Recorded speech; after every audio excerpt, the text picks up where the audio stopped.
Welcome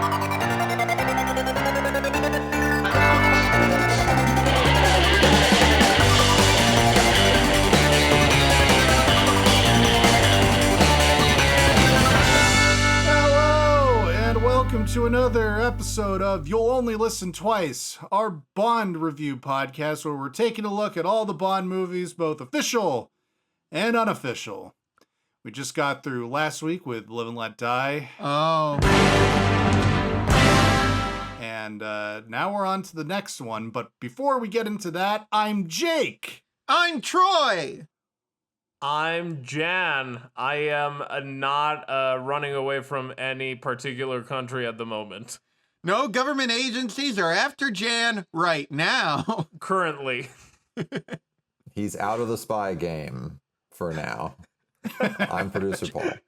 Jan, if you get triggered at any point by this tale of a man who might be on the run for his life, but really it's just a big old misunderstanding, just, cry in your security blanket. I've been crying for the past 48 hours. To our listeners, we will reveal this story at a later moment. Now it just sounds creepy. It is. It is, but it's funnier than that. Anyway, yeah, so today we were talking about The Man with the Golden Gun. The Man with the Golden Gun! And oh By my Lulu. God. After Live and Let Die, this feels like Goldfinger. This Kind felt of, like yeah. Anchorman 2 when they're in the van and they're all like, guys, we're back. This is kind of like Anchorman, but a little more labored. And I'm like, yeah, that's the Man with the Yeah, Golden I was Gun just thinking, thing. it's, I don't know, like, I remember this one being one of the bad ones. I was watching it, and I was like, holy shit, Guy Hamilton actually did not shit the bed for his No, last he finished one. strong. He finished He strong. actually kind of recaptured that silly Goldfinger magic. Paul is giving me, like, mad-eye dogs. What's wrong, Paul? I was having a senior moment, but no, I think Guy, without spoiling it too much, he gave us a grace note, you might say, to cap this swan song. this wretched saga off. It's so funny because in 2020 or whatever year it is now, I guess it's 2021 because we had our Christmas episode. But last year, when I was watching all these movies for the first time and I was talking to Jake about it, I'm like, Jake, you're going to hate me, but I think The Man with the Golden Gun is good, actually. And Jake was like, what? And I'm like, watch it again. Yeah, no, And like Paul said, like, after this Guy Hamilton saga, I was so glad to be done with this man. Oh, yeah. And then at the end, when we see Bond put Nick Nack in a little, like, trunk, it got me teary-eyed. I was sad to say goodbye to him. I kill you if you don't let me out of there. Guy Hamilton doesn't play Nick Nack, though, Jan. Everyone give your ratings on The Mole, and we'll see you all next week. Bye. okay, but no. We got another 3 hours to talk about The Man with the Golden Yes, Gun. we do. But going back to what you were saying, Troy, about convincing me that this was a good movie, it's funny because this is one of the ones I watched a lot when I was younger. On VHS, and then as I got older, I'm like, nah, this one's fucking stupid. Like, Scaramanga, like, he should be, like, fucking cool, and this movie's, like, dumb, and Sheriff J.W. Pepper is back, and the freaking, all this other stuff. It's stupid as shit. And then, Troy, you were saying, no, it's actually good, and I'm just like, it's one of the worst ones, but, no. I watched it again for the first time in a while this weekend with my girlfriend. Same. And also, throughout this whole thing, I've been watching the Bond movies with my girlfriend, and she's come to the realization that she hates the Bond movies. As most women do, understandably. A girlfriend that hates the Bond movies her boyfriend makes her watch, that is unheard of. Well, here's the thing is that she's used to the Daniel Craig movies where she's like, Bond actually is like into the missions in those movies. Yeah. And here he just, Troy, I think you were saying this on an earlier episode, just like, he just walks around a place and that's it. That's all he done. I'm like, they're awesome. What the fuck are you talking about? Like, no fucking way. Having said that, so we watched Diamonds Are Forever, then Live and Let Die, and then this. And then she was like, this is actually pretty good. He's actually like into the mission. And then I was watching it with her and I'm like, you know what? After last week where I realized that Live and Let Die, which I was thinking was one of the better Roger Moore movies. Such a turd. And then you realize, oh God, this is actually like boring and racist. And then I watched Man with the Golden Gun, and I'm like, that's an accurate description of my grandparents. Boring and racist. I was gonna say, like, your third favorite grandparent is like Live and Let Die. Yes. And that I'll let them die. Oh. It's fine. I only got one left, okay? Nothing can happen. I love you, Grandma. You know which one. If I could give my life to bring Dusty Rhodes back into Jake's life, I would gladly do so. Hey, that is my great grandfather. So the man with a golden gun. The man with the golden gun. So finishing up my point, watching this time, I was incredibly delighted and entertained, and I'm like, is this actually one of the best dumb Bond movies? Could this actually surpass, in terms of quality, Diamonds Are Forever? And I'm like, yes. Yeah, it might. Yes. It might be. Because I always thought of Diamonds Are Forever as being like, this is one of the bad, dumb ones, but like the good, bad, dumb ones. Man with the Golden Gun, I'm like, nope, this might take its place. So I was very happy with this watch. But before we get into our discussion, let's talk about the behind the scenes shit. Some of the dirt behind the scenes. Please, Give us I'm the dirt. dying to know. Spill some tea, King. Well, as we talked about in On Her Majesty's Secret Service, originally they wanted to do Man with the Golden Gun after You Only Live Twice with Roger Moore, and they didn't do it because they wanted to film it in Cambodia. Not a great time, so they're like, let's pause on this and let's film in a more stable region later on. So a few years go by, Live and Let Die comes out as a hit. People seem to like Roger Moore as James Bond. People are dumb. United Artists is like, we want a sequel as quick as you can. Like, we'll give you all the time you need, but like the sooner the better, preferably. Okay. So then they decide, maybe let's do The Man with the Golden Gun. And they didn't want to, the book takes place in Jamaica, but they didn't want to do Jamaica again because they had just shot there for Live and Let Die. Mm-hmm. And they're thinking, what is a locale that Bond hasn't been to yet? Well, he hasn't been to the Middle East. And so let's look at like some places there. And they went to, they were watching the unfinished movie, The Lover's Wind by Albert Lamorisse. I can't pronounce. Jan, do you know? Can you pronounce? Lamorisse? Lamorisse. Why would I know how to pronounce this? I don't know. I'm Mexican. Anyway, so they're watching an unfinished cut of his movie, The Lover's Wind, and there was a shot of a fox running towards an ancient lost city. And they were like, this would be great to film there. And so the city was in Iran. So they were like, all right, pack up your shit. Broccoli, Saltzman, and our friend Mank. Yay. Mank.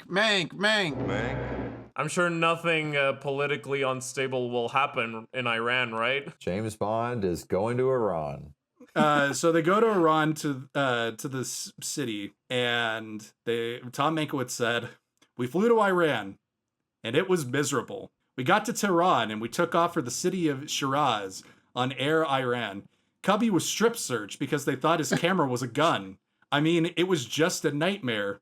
So then they went to, they got on a small plane towards the city. The city was called Bomb.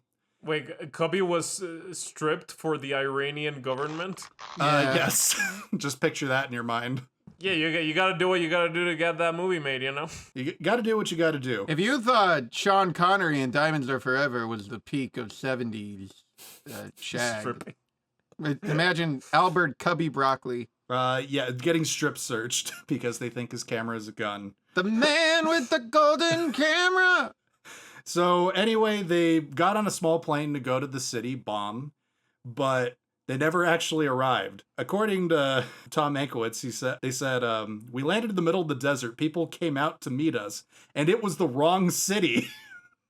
It wasn't even the one from the movie that we watched. The mayor had laid on this big lunch for us, and Cubby said, forget it, we're getting on the plane. It's 140 degrees. I'm not sitting here for 3 hours. Because How do you fuck up a location scout that bad? Oh, it gets even better. No. So they get back on the plane, and Tom Mankiewicz says, we were flying back. The thermal updrafts were absolutely unbelievable on this plane, and we're Not bouncing. the thermal updrafts. And I thought, we're never going to get out of this. I said to Cubby, when we get back, we should ask Albert Lamorisse where he shot it. We never even thought about calling him. So they went to, they heard that he shot in the city. They assumed that the city name that's in the movie was the real location. Or was it like that guy on TikTok that sees like a street on Google Maps and like recognizes exactly where it is? Pretty much. It was, I guess they just asked someone, They like, called where was up this? that guy, yeah. It's like, what is the city? I think it's this place, and it wasn't the place. So they're on this plane, there's turbulence, and then all of a sudden, Tom Mankiewicz says he saw phantom jets go by, and they're inside a tiny plane.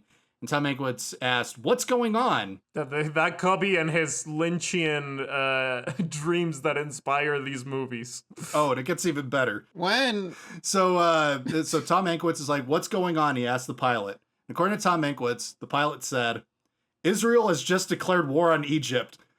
The Ramadan war has started. And so Tom Mankiewicz said, we decided not to go back to Iran to shoot. Wait. The pilot called it the Ramadan War. I thought it was the Yom Kippur War. Well, Tom Mankiewicz actually called it the Ramadan War. He's the only person that's ever called it. Mank? What are you doing, Mank? Mank. A true original. Well, so I guess that is another thing to thank Golda Meir for. We got the man with the golden gun because of this, right? The man with the Golda gun. Thank you. I'm here all week. The man with the Golda gun. Starring Helen Mirren as... Did anyone see that movie? I don't think anyone's ever seen it. No, I haven't seen it. You know what movie I haven't watched? The Last Voyage of the Demeter. Should I pay for that? Because it's not streaming anywhere. No. Okay. It wasn't that good. What, Jake? Okay. Go on. Anyway, so they were thinking of places to shoot, and Guy Hamilton, I think, watched a documentary on these weird islands off the coast of Vietnam, and they're like, "Ooh, this looks cool," but this is Vietnam in 1973. I mean, not the most stable region to go to, so they're like, "Fuck it, we're gonna go to fuck it." Phuket, actually. They go to Phuket. Oh, that was a joke. Okay, I thought you just had a stroke. No, that was... People are going to think I edited that, but I didn't. So anyway, they found that there were similar islands in Phuket. So they decided to film there, and apparently that region, there was just like a couple of like a small town, small villages in that region. And when they stayed there, the hotel they stayed in, they had to repaint and get new furniture because they're used to luxury accommodations. And it wasn't until later where they realized they stayed in a refurbished bordello. And also, I guess they decided to film here because, well, we mentioned in the last episode that Live and Let Die started the proud tradition of Bond movies, like ripping off whatever was popular at the time. Mm-hmm. And I'm guessing with this one, they were like, hey, those kung fu movies are popular with the kids. Let's do one of those. You would be exactly right. Well, they end up shooting in Hong Kong and Macau, in addition to Phuket. Actually, fun note about Phuket. After The Man with the Golden Gun, it became a big tourist attraction, and now there's a bunch of resorts. Now it's called James Bond Island, correct? Scaramanga's Island is called James Bond Island. Is Nick Nack still there? I hope so. Some say he's still on that boat. He's tied to the mast. You can still hear faintly, "I'll kill you! I'll kill you!" Kill you. Hey, The island let me belongs out! to me. What are you Monsieur doing? Scaramanga. Apparently, Christopher Lee went back to the island with his wife, and he's like, the tourists have ruined this for me. Yes. But yeah, now it's a big tourist attraction. But it wasn't like that when they were filming. And they stayed in a whorehouse. This sounds A awesome. refurbished whorehouse, or as we like to call them, a Roger Moore. So this was Oh. kind of a cursed production with the Yom Kippur War seems- and everything, but they I got don't know. rewarded at the end. I guess it was a cursed pre-production. Yeah, Yeah. the actual Um, production seems somewhat okay. Oh, I guess the cinematographer died. No, he just got really sick. Oh, Ted Moore was, Yeah. he fell ill. And then he got replaced with another guy. Ted Moore, who was the DP on most of the Bond movies. From Dr. No, From Rush with Love, Goldfinger, Thunderball. Then the previous two movies he was the DP on.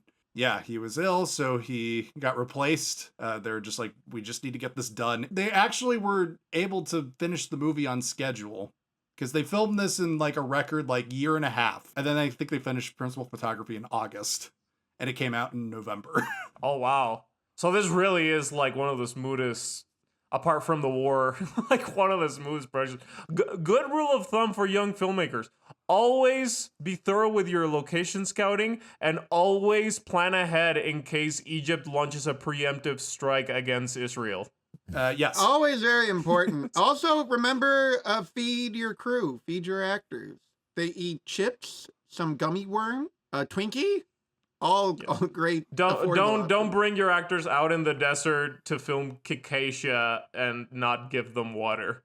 I'm not referring to anyone specifically. I'm not referring to anyone. Please don't make a 7-part miniseries where you kill off the main financial boon for your channel and not tell any of your employees until they get the script. Wait, What are you talking is about? this channel awesome again? Yeah, this is to boldly flee. Yeah, I did that into Oh. Boldly Flee. Everyone got the script and they're like, oh, you're ending the Nostalgia Critic. Are we out of a job? No, we have bigger, It's a greener secret. pastures. We should review To Boldly Flee. No, it's gonna be a Patreon goal. And Yeah, we're for the cutting this Patreon. out. Yeah. Is there Yeah, any no. like James Bond stuff? Like, wasn't that guy in Suede a James Bond guy in one of those movies? No? Wait, I have who? no idea. That guy in Suede, he was like the guy who was there at the very beginning, and then he left Well, as a then Mormon that just means we'll missionary. have to add it and to the then- series. Yeah, and then he came back. He came back, and they were like, that guy in Suede. And I'm like, who? And it was a big deal. If you're up on the lore, Is this the Channel Awesome lore, the music guy? no, that's like Paw. That's Todd in the Shadows. And Todd in the Shadows. Yes. No, I'm not thinking of Todd in the Shadows. I'm thinking of the other guy. Paw? what was this guess. podcast about? Oh, I think we're talking about an old dead franchise.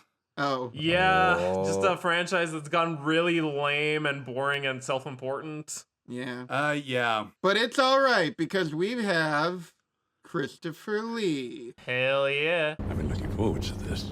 Now that we've given you more details behind the plot, the production of the film, we should get into the movie itself. The man with the golden movie. Jed, I know you're anxious to talk about the opening, so start us off there, because it is a special opening. Oh, yippee. So I had a very similar experience to you, Jake. I saw this movie quite a bit as a kid. I grew up. It just stayed in my mind that it was like bad and stupid. The movie opens, and when it hits the title sequence, I'm like, this movie is bad and stupid. It is incredible. Yes. I mean, that's the thing. You guys were like, it's unmemorably stupid. I'm like, no, there's a murder maze. And for like years, Troy- I've been going, murder maze. I cannot apologize enough because that intro is a 10 out of 10. So Fantastic. like the first thing we see, we open on this island, the island that's now a whorehouse or whatever you said. No, James Bond Island. No, the island wasn't a whorehouse. There was a hotel in the village or they used it as a hotel, but it was actually a whorehouse. Okay, so we open on this whorehouse island. And the first thing we see is Christopher Lee, our main villain, Woo! Francisco Scaramanga. He's coming out of the water like Ursula Andress, and the camera zooms in to a third nipple. A superfluous papilla.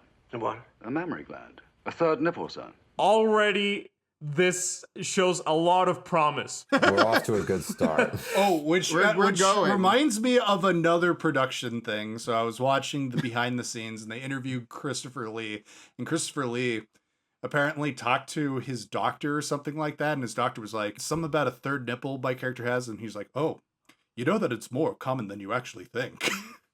And like Christopher Lee, just the way he says it is just like so just earnest, just like this is a very common thing. He's very excited to have learned something. Yeah. Yeah. The gene that causes that kind of growth is now called the Scaramanga gene after this movie. Is that true? Yeah, That's it is. amazing. Oh my god. There are cults where it is considered a sign of invulnerability and great sexual prowess. And what's also great is I of course I looked up afterwards like what third nipples actually look like. Horrifying. They kind of look like little moles. Like Yeah. you wouldn't know that it's a nipple. In this movie, it's like full like just another nipple. Yeah. No, I still kind of think it looks like a mole because it's discolored. It does you know? seem a little more understated. It's like an Yeah. understated mole, like a Roger Moore mole. Yeah. No, it's like it's just a third. It's like a third eye. It's just a Yeah, third nipple. it's all Like it's seeing just only And you there. can kind of see the seam of the makeup because it doesn't Yes. match his actual And- chest. I mean, I'm imagining that as a moviegoer that hasn't seen this thing before and doesn't know the plot, you're just thinking like, what the fuck? Why would Oh, you that show was this that to was me? my girlfriend when she was watching it. She was just like, when it zooms in on that nipple, she's like, "What? Why did Melissa it was do like, that? Why? Why is it doing that?" And and I had to tell her it's a major plot point. Yes. Well, it's funny because in the book, Ian Fleming, this was the last book he wrote. It wasn't finished because he ran out of ideas and then he died. So they just published it as is. But in the book, he just says he has a third nipple, and then that doesn't mean anything. This was just like Ian Fleming running out of ideas. He's like, he has a third nipple. His main thing with the villains was that they were always either foreign or had some bizarre deformity. And this one's both. It's not just like the Bond movies have like, you know, the scarred villain or like there's something weird about him, but like he like really gets into this person was ugly. He had a giant head and it was so ugly. His hands were like gorillas and they were so ugly, and he looked like this and it was so ugly, and it's just like, okay, calm down. What the fuck? I can see why he was friends with Roald Dahl, because that's basically how Roald Dahl writes also. Well, Ian Fleming, Pretty much. Roald Dahl, and Christopher Lee all worked together in World War II in the OSS. That is true. That is correct. And Christopher Lee, one of the finest actors in the horror genre. Yeah. Known for playing Dracula, got introduced to a whole new generation of people with Lord of the Rings and Star Wars. But this might be his best role ever. Whoa! You're going to say that when The Wicker Man exists? I just watched Wicker Man for the first time last night with Paul. Yes. Yes! Fuck. Well, and also Britt Eklund is in it. It's a reunion. Yeah. I was going to say, yes, last night last night I shared with Jake the majesty of the Wicker Man. I shared Jake. He shared his picture of Woodrow Wilson, and I was like, very amusing, Paul, and I wanted to leave immediately. And then he started taking his pants off. Did you see Paul's Wicker Man of Woodrow Wilson? Oh, Oh, three-dimensional. Get in. Yes. But yeah. I guess I wonder if Christopher Lee brought Britt Eklund with him onto Man with the Golden Gun, or if the other way around, perhaps. Well, no. They were both, like, obsessed with getting into James Bond since, like, Dr. No, apparently. Like, they both were like, this is goals. Because Christopher Lee was Ian Fleming's step-cousin. So Yes. he's like, dude, hook me up with Dr. No. But I think he said Ian Fleming was a very forgetful person. And by the time he was like, you should cast Christopher Lee as Dr. No, they were like, we've already cast Joseph Wiseman. And he's like, okay. First, they were going to cast Noel Coward, and then Noel Coward famously said, no, no, no, no. Oh. The wit. And then Christopher Lee said, yes, yes, yes, yes. But instead, they cast Joseph Wiseman and made him, put him in yellowface. Unlike Christopher Lee, who would never do yellowface. Absolutely not. Don't look that up, kids. Christopher Lee as the merciless Dr. Fu Manchu. Oh, Jesus. But I think this is an even better performance than The Wicker Man. Oh. No, I can't go that far. Even though I watched Wicker Man for the first time last night, I'm like, Jesus Christ, he's got his wigs. He's got 2 wigs. Oh, he's wonderful. He's having fun. The thing with Wicker Man is he's so restrained. He's restrained. I think Scaramanga, this was his Oscar clip. Like when he died, they played this movie for Christopher Lee. I do think like Wicker Man is more nuanced, but this is like his reel. This is like Christopher Lee showing you everything he can like do. Exactly, and you're like, yeah. I'm not diminishing his performance in this. I think he elevates every single second he's on screen. Like, the range in this is insane. And like from the first moment that he comes out of the ocean, he's just like so fucking cool. Yeah. Even with a third nipple. You know? That's the power of Christopher Lee. I feel like throughout the series, they've always toyed with the anti-Bond, right? And like Bond going up against his opposite number. And I do think there's an argument that Scaramanga is the most successful version of that. No, for sure. I mean, he could be. He is like an evil James Bond. He's like, Yeah. you're like suave and cool and an assassin, but you're just creepy. Like, And we'll get into it, but like I feel almost like Raul Silva in Skyfall is like a pitiful attempt to try to recapture the magic of Francisco Scaramanga. No, absolutely not. Jesus, Troy, no. I'm just saying my hot takes. so Christopher Lee comes out of the water. They show us his third nipple. You're like, okay, strong start. Then we are introduced to his henchman, Nick Nack, Bonjour, Monsieur Bond. I am Nick Nack. played by Hervé Villechais. Jan, if you fuck this up, no one's gonna be able to do better, okay? So like, you better get it right. He's played by Hervé Villechais, Yes. he was one of the first little people celebrities. I don't know if that's true. No, he was really famous after this movie because... Yeah, he was famous, but there were others. He made Fantasy Island. Yeah. Yes. And if you'll notice, Christopher Lee wears a white suit on the island a lot, much like Ricardo Montalban does. And they're on an island, yeah. So Yeah. that show is just a ripoff of this, basically. Yeah, no, it 100% is. Yeah. But- It's trading. It's trading on But stuff. then Nick Nack comes out and he's carrying a giant tray and he like can't see where he's going. And you're just like, okay, this movie's getting bizarre and we're like a minute and a half into it. And we've also, have we already met, is it Allison Andrea Anders, played by Maud Adams? Andrea Anders. Yeah, she's there too. Oh yeah, I forgot. So we're like 30 seconds in, and we've already met our villain, one of our main Bond girls, and his henchman. This is like the most efficient storytelling Guy Hamilton has like ever done. It really is. And then this mobster guy shows up. It's the same guy from Diamonds Are Forever. And Diamonds Are Forever, yes. I didn't know there was a pool down there. And I like to think he's the same character. Yeah, And I then do too. Same with me. He comes along and he's like, okay, ready to do this.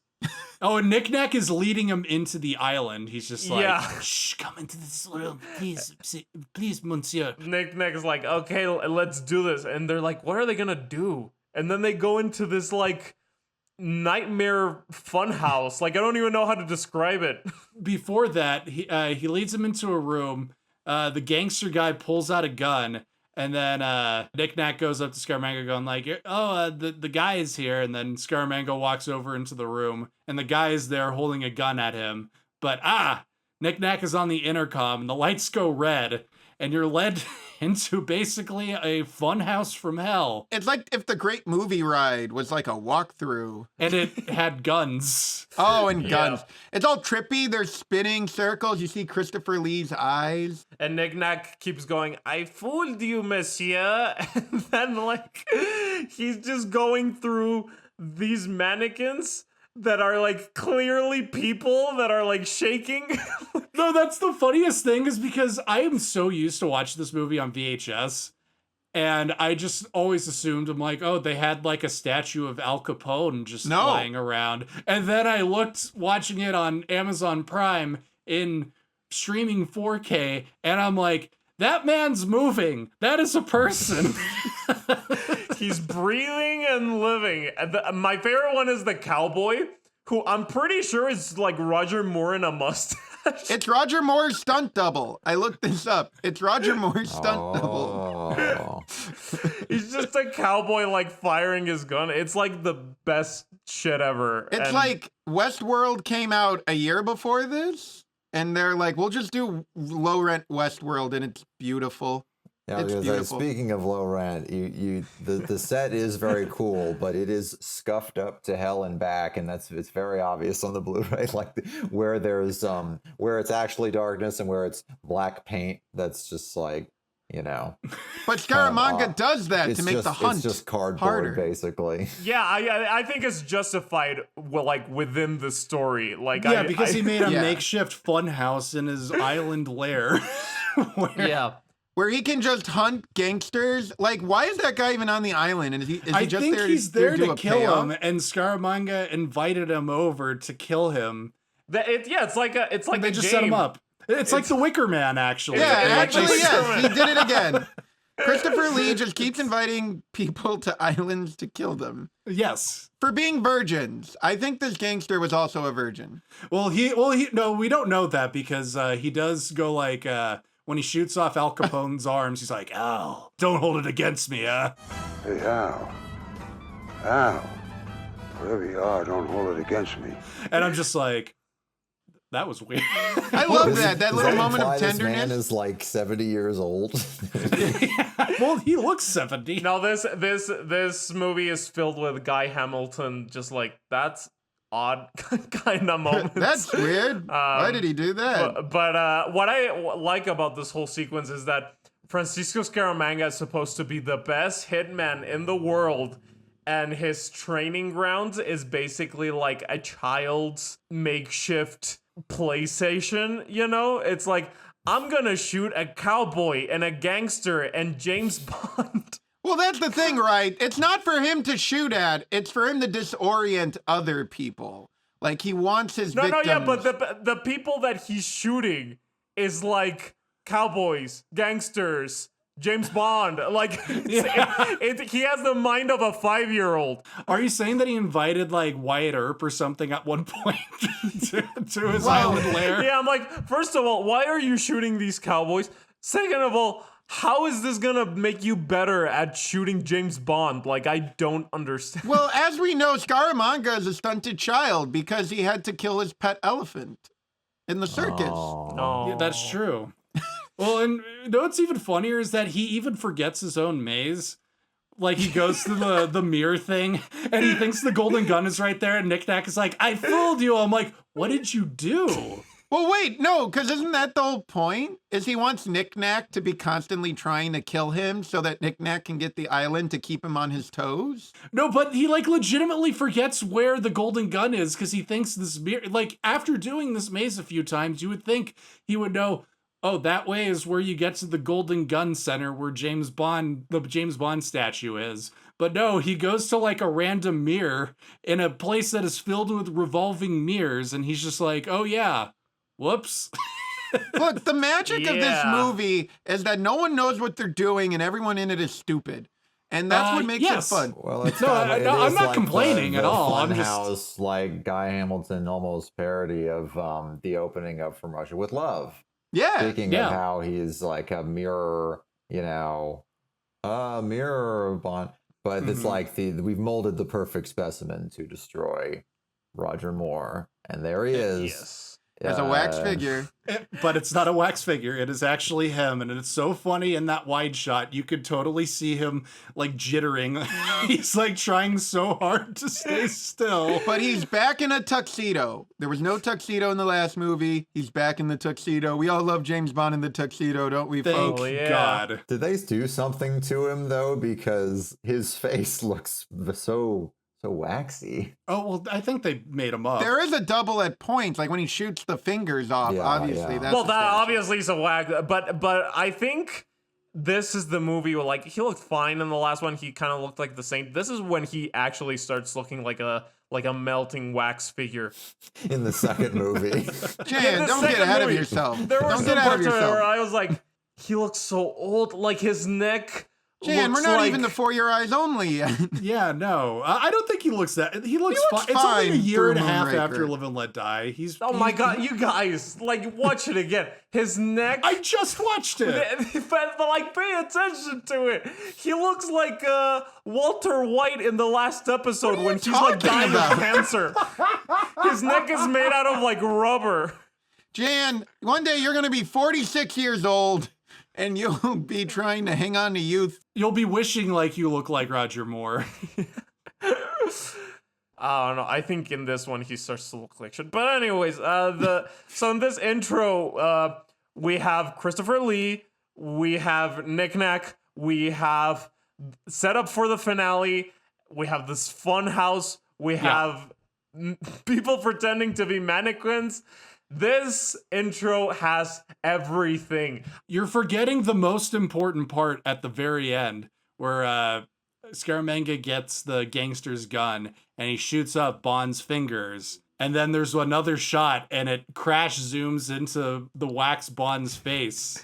And it looks like he shot his dick. Yeah. And then the face like changes into, Yeah. and like it looks like Robin Hood Men in Tights. Yeah, like, And the light, Sheriff of Rottingham's face like changes. Like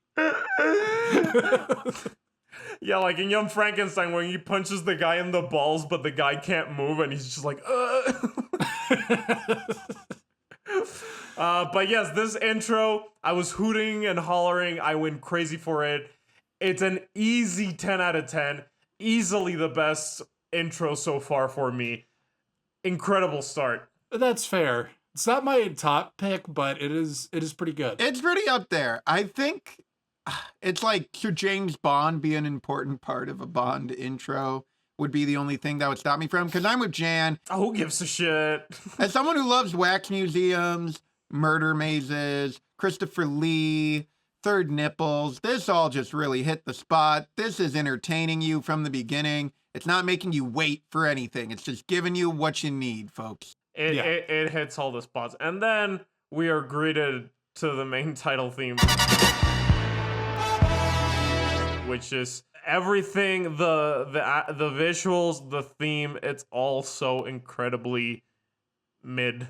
Exactly. Completely middle of the road.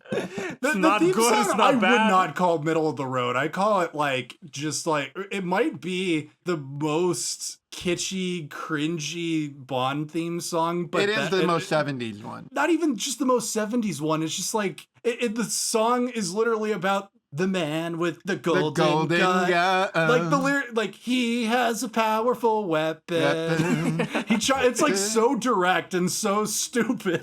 Exactly. Come on, live and let die is like, you used to say live and let live. No, but that sounds like a song lyric. Usually Jen, it sounds like they song sound- lyrics. Yeah, like they just sound incoherent, right? Because it's like, what are you talking about? What's a thunderball? You know? Right. Yeah, but like there's a sense of romance, of getting lost in adventure, of being lost in romance to Bond songs. The Man with the Golden Gun might talk about romance, but it doesn't care. It's a blunt instrument of he's the man with the golden gun, even more than Goldfinger. It's kind of like those like an old music video where the music video is like directly referencing the lyrics and it's like telling the story of the song literally, and it's really cheesy. That's what the Man with the Golden Gun song is. Yeah, but to be fair, I think every single theme song so far has been like the people that wrote this clearly haven't read the book or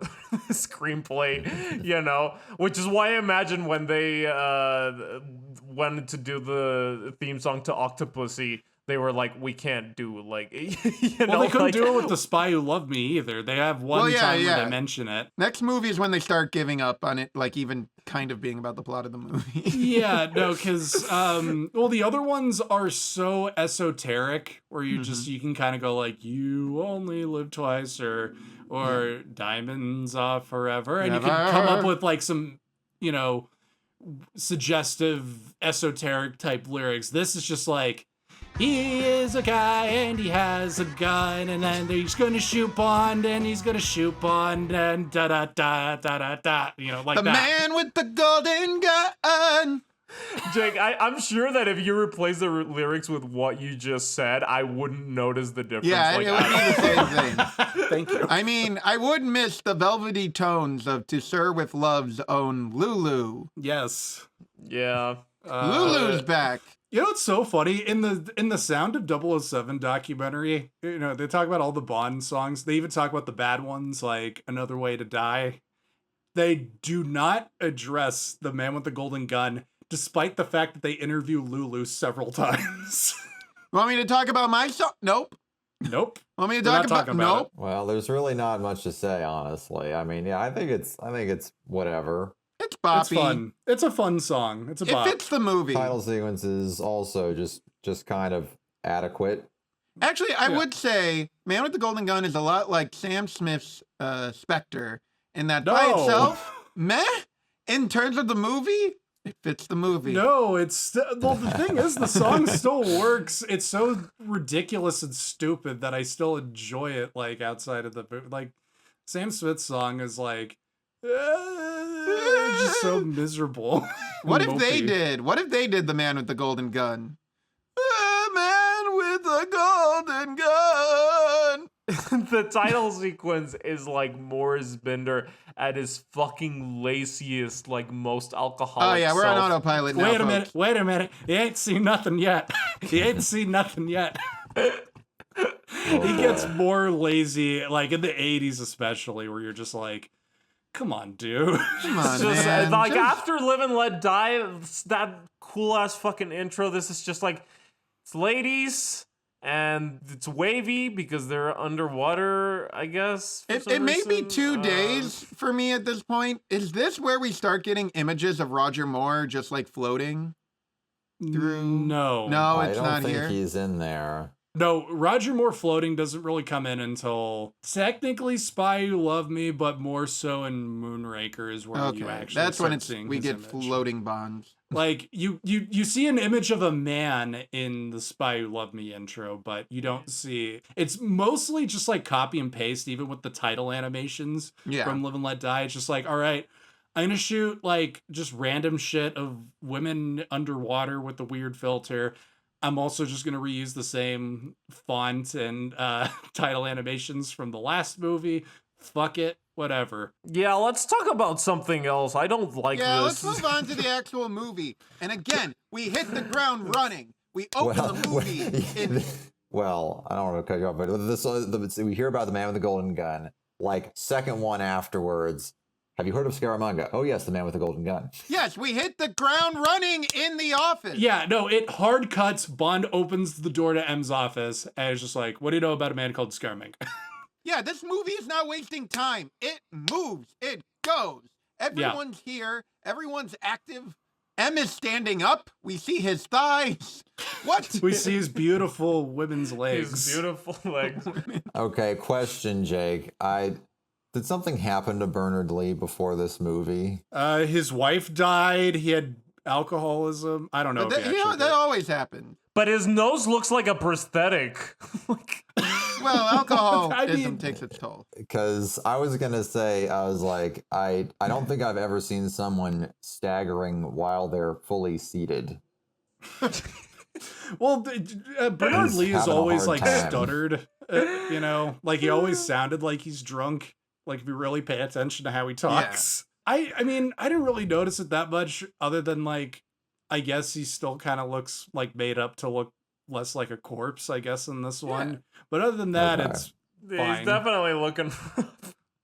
I mean, dude only had like what, 5 years left? He had 2 6 years movies left, so Yeah. No one looks great in these 70s and early 80s James Bond movies. Everyone looks like, like a melting like wax figure.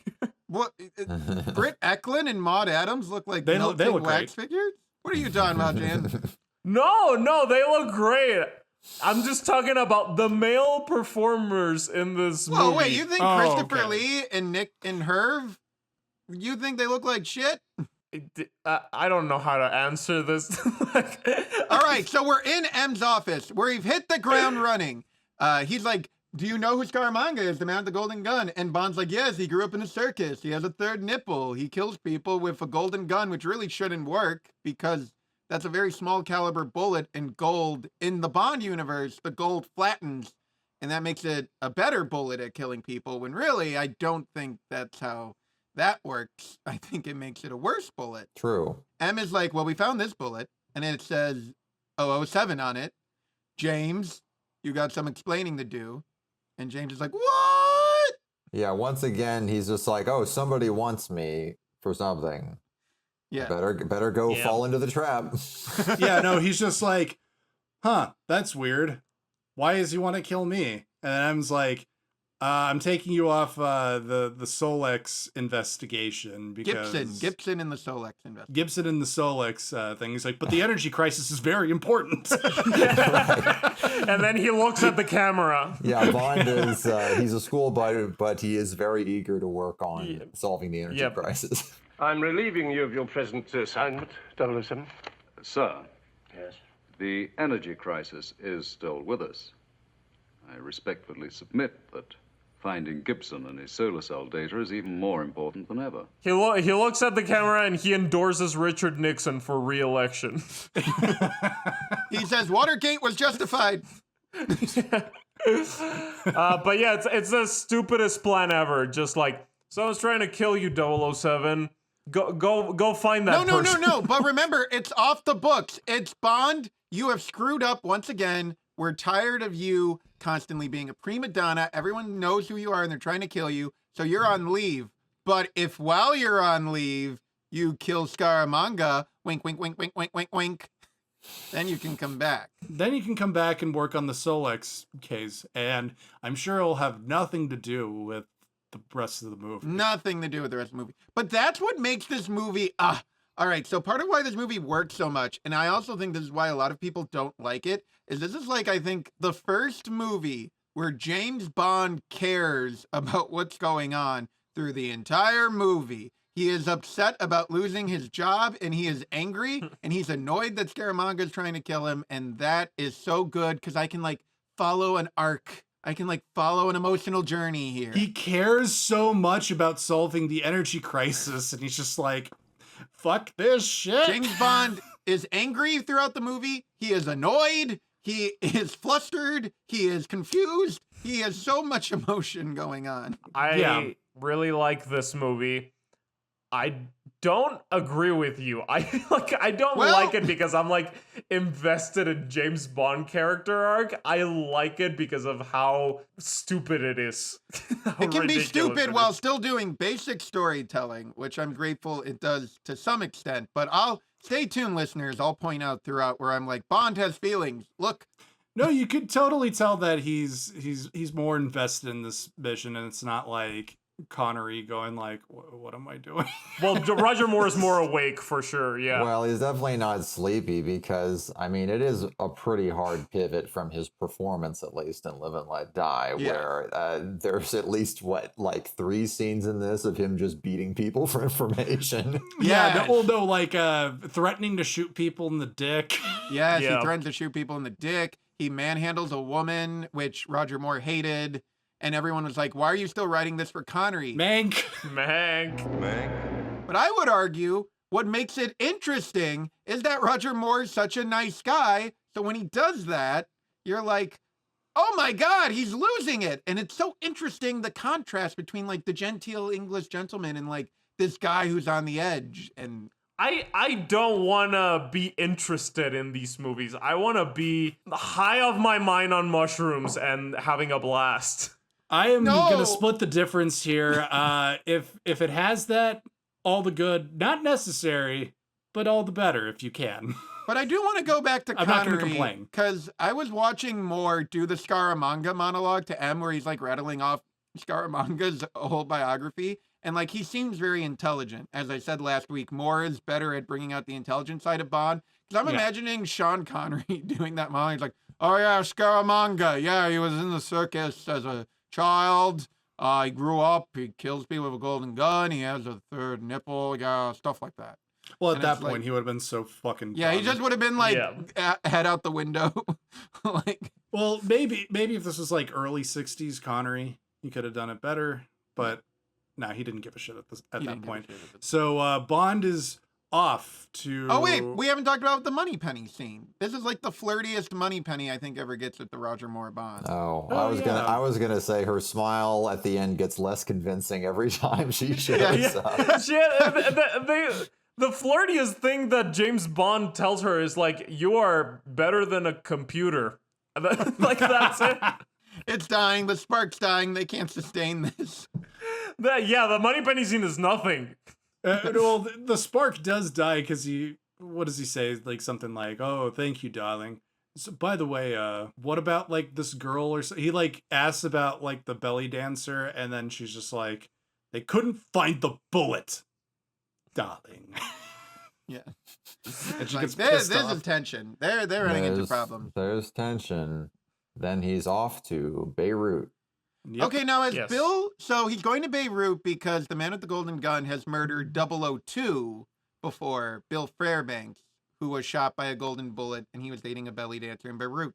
Have we met Bill Fairbanks before? No. No. There was that meeting of the 00 agents, right? So hypothetically, Hypothetically, them he's should in have that been room. Bill. He was next Yeah. to Harry Palmer and Darth Vader. So there's a belly dancer, and then we get a signature Guy Hamilton sequence. James Bond performs the worst sleight of hand of all time. No, it turns into the Super Mario Brothers movie.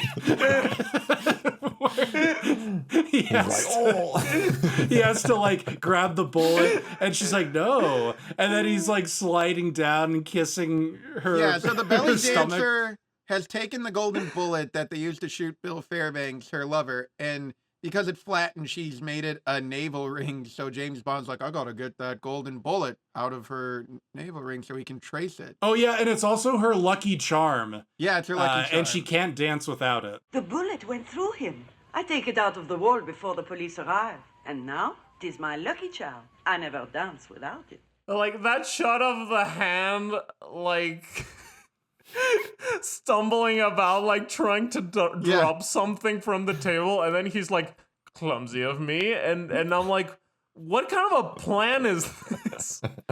And it just it's so sudden because it's just like he goes in the room and he goes like, "Oh, did you know this guy? Yeah, he died right in front of me, and I pried the bullet out of the wall and I put it in my belly button."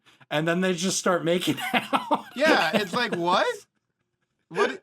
And then it's playing like that really just cringy like sexy saxophone music, like the and it's just like not sexy at all, and it's just weird and uncomfortable. Yeah, I think this sequence, when people say they don't like Man with the Golden Gun, I feel like it's this sequence that maybe is what This sequence is weird, yeah. Then some guys come in and they fight in the dressing room and they're Who are knocking those over guys? the mirrors. Yeah, And then you who are they see working the for? crew in the reflection. Oh. Clearly. Yeah, like completely, fully. Like, we didn't even have to rewind it. We were just like, oh! And Roger Moore is like getting tossed around, making silly faces. Yeah, no, as he swallows the bullet because he's kissing her stomach and he's biting the bullet, but then a guy comes and makes him swallow it by accident. And he goes, ruh-roh. Yes, and the face that he makes when he swallows the bullet is like his finest James Bond moment so far. That's the best acting I've ever seen in my life. Give this man an Oscar. Roger he looks so fucking Moore. distressed. He's just like, No, he's really good at doing broad comedy, like contorting his face to look like a cartoon. It's kind of shocking he didn't do more broad comedy. Like, he probably could have done he could have done What's Up, Doc? Yeah, Sure. or like as an old man, he basically does like the Robert De Niro route or something. You know what he actually did as an old Ooh. man? Did you guys ever see the 2005 CGI Peter Cottontail sequel? No. Okay, Roger Moore plays Iron Tail in that, a role originated by Vincent Price, and he takes over Vincent Price. His body? Oh, no. No, No. it's an anime. No, he's a bunny. He's a bunny with an iron tail because he got run over by like a bicyclist. So he has an iron tail. So he's gonna kill Easter. Oh. This is the plot Ingenious. of the Peter Cottontail. Oh, and he also played Clouseau in The Curse of the Pink Panther. Oh, Wait, yeah, I he did? remember that. Yeah. What? Yeah, Clouseau with plastic surgery. Yeah, he comes back at the end and he's just like, I'm Clouseau, and now I look like Roger Moore because I got plastic surgery. And it was extra funny because it's while he was James Bond. Yeah, I think, was that the whole idea? United Artists was like, you, save us. You. Yeah, well, this is the same year as Octopussy, I think. Anyway. Wow. The implication is that he shits out the bullet, right? Or, no, he gets his stomach pumped. He gets his stomach pumped or he shits it out. Who knows? Yeah. I think they make a joke about him possibly shitting it out later on. Yeah.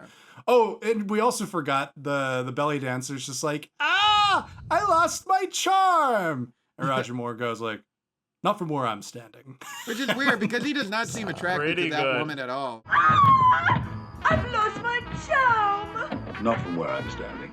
Okay, so he goes to Macau. Yeah. Is he already at Macau? Oh, and no, we run he into goes Q. to Q. He goes to Q. Q is back. Q is back and he's analyzing the bullet and they're trying to figure out where it is. And it's like a whole comedy bit where They're like dissing the quality of Indian gold. It's kind of weird. Yeah, something like that. I like And when then- Q's like, I can't track the bullet. And then he talks himself into like tracking the bullet. That's fun. Yeah. He's like, it's impossible to trace. Oh, wait a second. This guy might know, actually. And again, it's still interesting because we still have Q, but they still hate the idea of gadgets at this point. Like, they're still annoyed about gadgets. So you just have Q doing other stuff. He's not really, like, focused on the gadgets right now. Well, yeah, they give Q another guy that shows off the It gadgets. was going to be called Boothroyd until Desmond Llewellyn was like, guys, I'm Boothroyd. And they were like, oh, yeah. And also, like, they hate the gadgets to the point where, like, there's pieces of dialogue here where, like, Q is talking about gadgets. They're like, oh, we have a flying plane that we're working on. And M is just like, shut up, Q. Wait, and you know what? No, he says it's a flying car, which is important because in the film Chitty Chitty Bang Bang, another Ian Fleming property, Desmond Llewellyn is, I believe, one of the builders of Chitty Chitty Bang Bang in that movie. So I believe that's a Chitty Chitty Bang Bang It's a little in joke. Yeah, he tells Q to shut the fuck up like twice. Yeah. Also, it's kind of funny to be like, we're through with gadgets in this movie. The man with the golden gun. Yeah. And literally the gun is made out of a The gun turns cigarette into a case, pen. a lighter, a pen, and cufflinks. Yeah. Wonderful prop, the golden gun. I forget, in the book, the golden gun, it's like, he has a golden bullet, but it's just a normal gun, right? It's a revolver. It's a golden revolver. That's it. Yeah.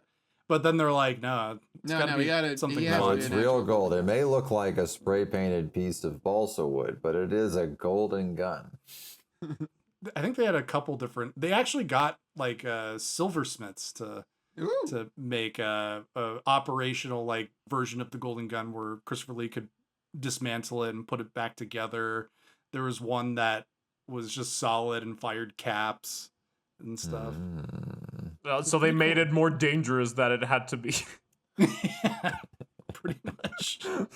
Anyway, he goes to Macau to meet with this gun maker that makes Scaramanga's bullets, and this guy specializes in making bizarre guns, like guns that have a trigger when you press the butt of it, for a guy with a missing arm and 3 fingers or something. Yeah. And the weight's off if you don't have exactly 3 fingers or something. yeah, no, it fires an inch too low. The sights are a bit off. You have 5 fingers. The butt is balanced for the pressure of 3. That is why you were 1 inch too low. Yeah, and then Bond points it at his at his penis. At his balls, yeah.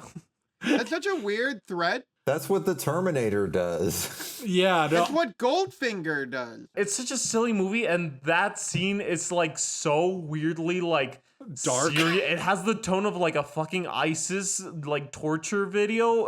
Like James Bond is he does this throughout. He's torturing people throughout the movie. Yeah, but that's what this movie is interesting. It's like Roger Moore is thought of as the cuddly Bond, but like when he hated doing it, but like when he had to play the bastard Bond, it's like really unsettling. Yeah. So you're saying this is a dark masterpiece. But I like that. Well, it's funny what he says to the guy, or he has one funny line where he's just like, "So speak or forever hold your peace." I'm now aiming precisely at your groin. Says speak or forever hold your peace. It's a mounted gun, and like, and then he fires at him, and he goes like, "You're right, an inch too low." Is that a small dick joke? Do we feel that's a small dick joke?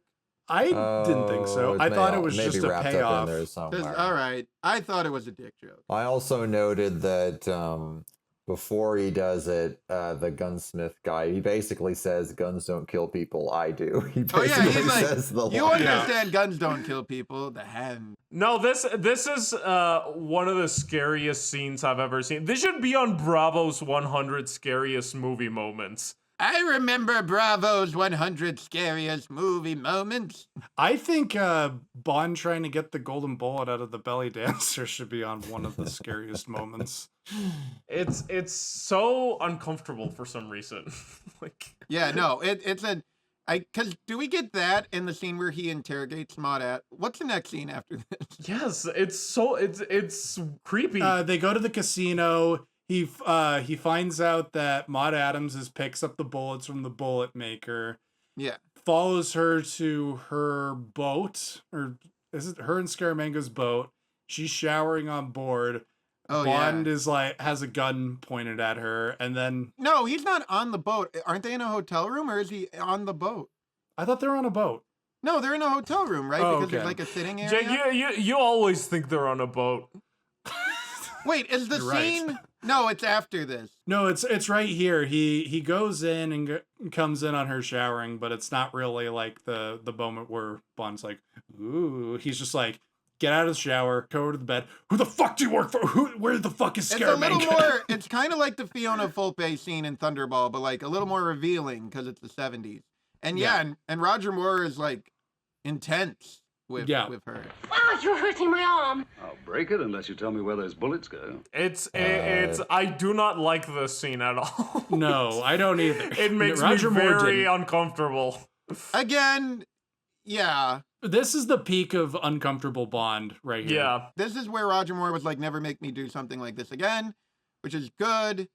I do like seeing Bond on edge in this movie, but yes, it may go too far in a few places. Okay, at least according to my notes, this comes after we meet Mary Goodnight. She checks into the hotel with Bond because they're in a hotel. Yeah, it's weird.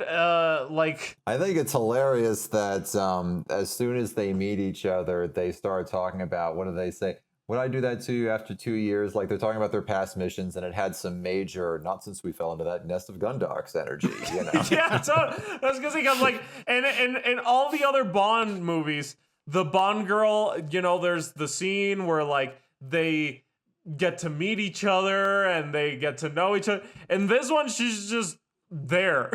It's like, oh, my good friend Bond. It's the Thunderball Bond girls again, just flipped, where the main Bond girl is his co-worker agent woman, and the sex slave to the bad guy is not the main one. Yes. Mary Goodnight went from being Bond's competent secretary in the book to being his bumbling co-worker agent. She's the worst. I feel bad for Britt Eklund. Britt Eklund is fine. It's just the character sucks. Yeah, she's like the one part of Man with the Golden Gun. Well, that and the slide whistle, where I'm like, all right, I see your point. I have a hot take. No. I have a hot take. All right. I think this is a good character. Oh, you know what? God. I'll entertain it. I enjoyed her more this time. I like that Bond has a co-worker. But she's like a complete moron. Yes, I was laughing at like her whole thing of like hiding under the bed sheets and that whole routine where she goes in the closet. I was like, this is A+ comedy. This is classic She's Guy just Hamilton. Tossed around by James. Poor Mary. But she's just kind of there. She doesn't really do anything. And like, it's basically like if you gave Rosie like a giant part in the movie, but you didn't do anything to like, you know. Who's Rosie? I'm Rosie Carver. Rosie from Live and Let Die. Don't even ask. Oh, that's right. You know, because it's like the same kind of character where it's just like, I'm an agent, but I'm bumbling. James, I love you. And like all she's there to do is to go head over heels for James Bond, and she's completely incompetent, and Roger Moore is like mean to her. So it's just he's annoyed, he's exasperated. It's just fun to be like, it's somewhat sad and annoying. Successful, and it's a little sad that, I mean, if that's true, what I think you were saying, Troy, that she was lobbying for Bond for a while, especially hilarious because, of course, she was married to Evelyn Peter Trumbull. Sellers. Yes. Well, nobody's perfect. Oh, she was married. Oh yeah, she was. Did they get married after Shot in the Dark? She wasn't in Shot in the Dark. She wasn't in. Who's in Shot in the Dark? That's Elkie Summer. I can't tell them apart. I forgot to mention, you know who else is in The Wicker Man? Brit. Diane Salento. Oh yeah, she was married to Sean Connery. Yeah. Yes. Oh, yeah. They were getting a divorce, I believe. Two Bond exes are in The Wicker Man. And Scaramanga.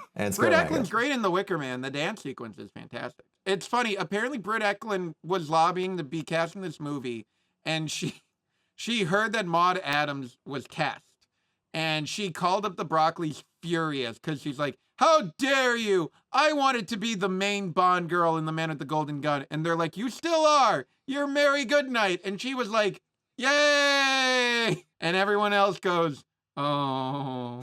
Too bad it's like the most demeaning character I like Mary ever. Goodnight more this time. Quite frankly, I think there are too many bumbling women and agents in the James Bond franchise to single out Mary Goodnight as like unexceptionally bumbling. But she's there the longest. She's the main Which is Bond good. girl. I feel worse if she was that bumbling and they killed her. Yeah, I don't mind her.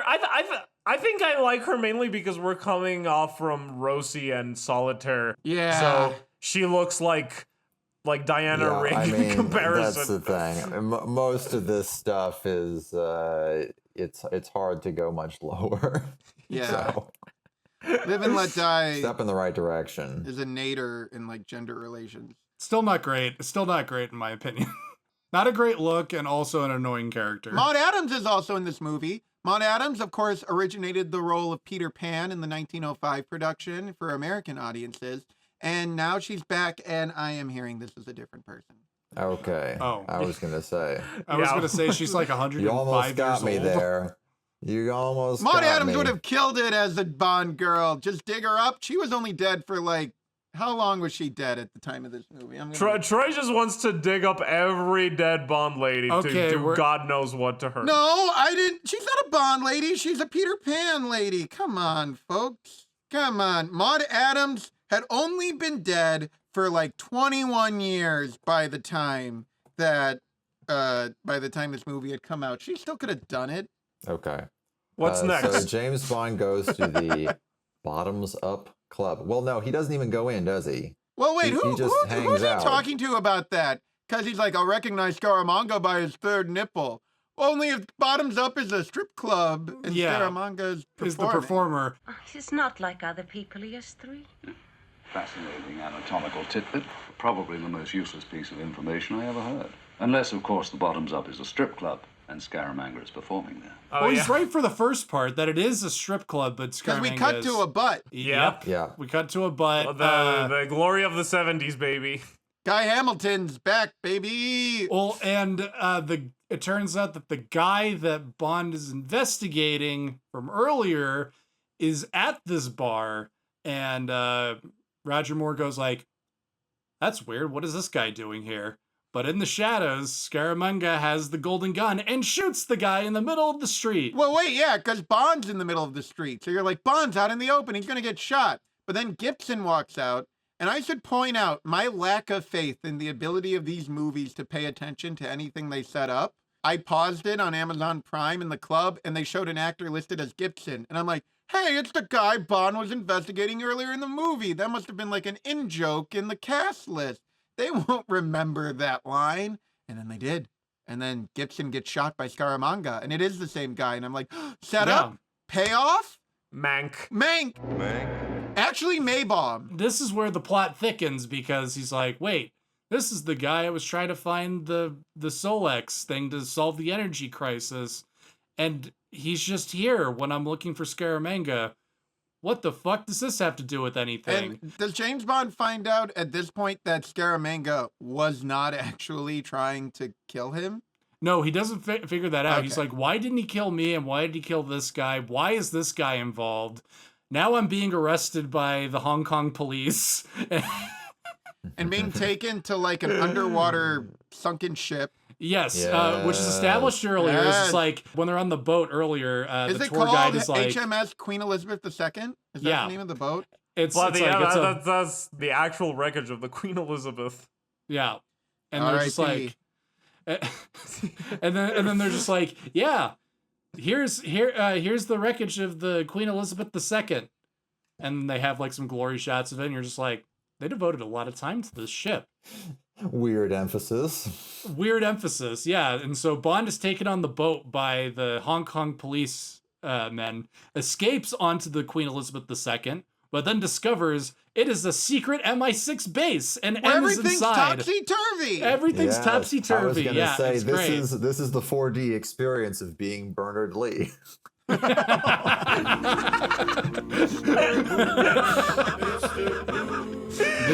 Booze. Yeah, Mr. Booze.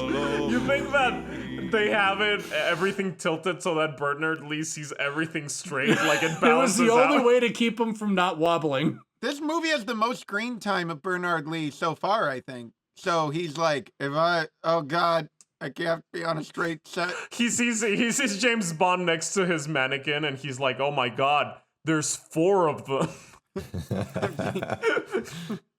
I'm seeing double here. 4 Bonds. 4 Bonds. 4 Bonds. But this comes later in the movie, but there's this fantastic shot of Bernard Lee after the flying car bit. It like hard cuts to Bernard Lee, and he's just looking off camera, and he's just in the middle of the frame, and he just looks sad and disturbed, like... Oh. Alcoholic actors need to make a comeback. Well, have I got Movies were news for so you, fun. Jan? They're still alive and well. Except not Bernard Lee, he's dead. Don't mess with Mr. Booze. You know when Bernard Lee saw the tilted sets, do you think he went, oh yes, I was in The Third Man, which also used many Dutch angles? I'm sure he remembered it well. I remember it well. But Q is also back for more, and he Yeah, gets to everyone's back for explain more except that the Moneypenny. sun can create power. And this is very distressing to the British Empire. Yes, it's a big problem for the Empire, for the Crown. What is it? Some bullshit of like, why did Scaramanga kill this guy? Yeah. What is he doing? And they go like, well, obviously he's working for this businessman who wants to steal it. Named High Fat. Yeah, High Fat. He was going to have a partner named Low Fat, but they cut him. That's not a joke. That happened. Oh. He was going to be played by Sammo Hung, I believe. Sammo. Okay. But they cut him. Oh. And thankfully Q is there because Bond asked him for I need an extra gadget, Q. I admit it's a little kinky. That's exactly what he says, and then he writes it down for Q to see, and then Q's just like, really, 007? Q, I'll need this. Really, 007. Oh, I admit it's a little kinky. And then we're just like, what could that be? No, it caught me by surprise. Even watching it the second time, I'm like, what's he talking about? And I'm like, oh. He just shows up at High Fat's place in like a leather strap. There are so many nipple jokes in this movie, it makes me smile. Titillating. That's another good one. Titillating. Ian Fleming was like dying, running out of ideas, just puts third nipple, and then they just run with it. Yeah, they're like, What are the infinite possibilities you could do with a bad guy with a third nipple? It's pretty much gold when he breaks into High Fat's estate and starts undressing by the pool, and it's like, you there, who are you? And he just keeps undressing confidently. He shows his chest, and then his eyes go big. It's just like, Scaramanga. Well, yes, because James Bond, he comes to the pool, and he meets the last great Bond girl name of Guy Hamilton's tenure. He meets Chew-Me naked in the pool. Chew-Me. Chew-Me. Chew-Me. Chew-Me. Really? And Guy Hamilton waves as he goes into the distance. A character who's just there to say her name, and then we move on. And get no, she gets James Bond naked. Yes. Well, that was going to happen anyway. If Chew-Me was not in the pool, do you think what was his plan Roger to Moore, get undressed? what was his plan? Was he just gonna go up to High Fat and go like this? just rip off his shirt? He was gonna come up in a trench coat. Just like, is it hot in here? and light comes out from his chest, and High Fat has to cover his eyes. Just like, no, I do have to mention that Scaramanga's third nipple, I mean, it looks kind of weird, but I guess you can buy it. The third nipple on Roger Moore is one of the grossest things I have ever seen in my life. It is so disturbing to look at. Q really phoned it in on that one. Dan's really discovering his sexuality in these last 2 episodes. He is anti-Roger Moore. He cannot. Roger Moore. I am anti third Too nipple. many folds, too many nipples. Too many wrinkles. Yeah, I am anti old men with 3 nipples. I don't think I'm like a minority in that camp. So there's more statues that are actually just people standing there. Hell Yes. yeah. But then they come to life later on. And that's it. So Bond goes. He breaks into High Fat's house. This is when the movie gets amazing to me.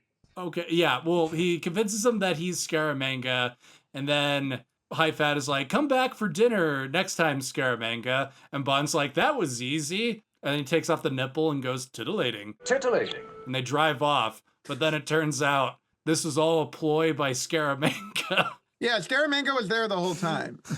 So basically, the entire Roger thing was Moore pointless. stripped for no reason. Yes. Because the whole idea was that nobody knows Scaramanga's face. But right. No, apparently Scaramanga and High Fat hang out, and High Fat is like, "Look, it's my mausoleum." Yeah. Yeah. Set up. Mank. Cannot stress how gross Roger Moore's fake third nipple is to me. Jan, the last time you did it, you broke my computer. So, I don't know, his tits are sagging and the nipple's like dark. It looks come like on, his it's tits aren't like sagging. All right. scabbing. We gotta. This is a lot of body shaming this episode. We gotta cut out. Yeah, guys, why is the man with the golden gun where I think everyone in this There's movie just is an abundance good-looking. of ugly and old people.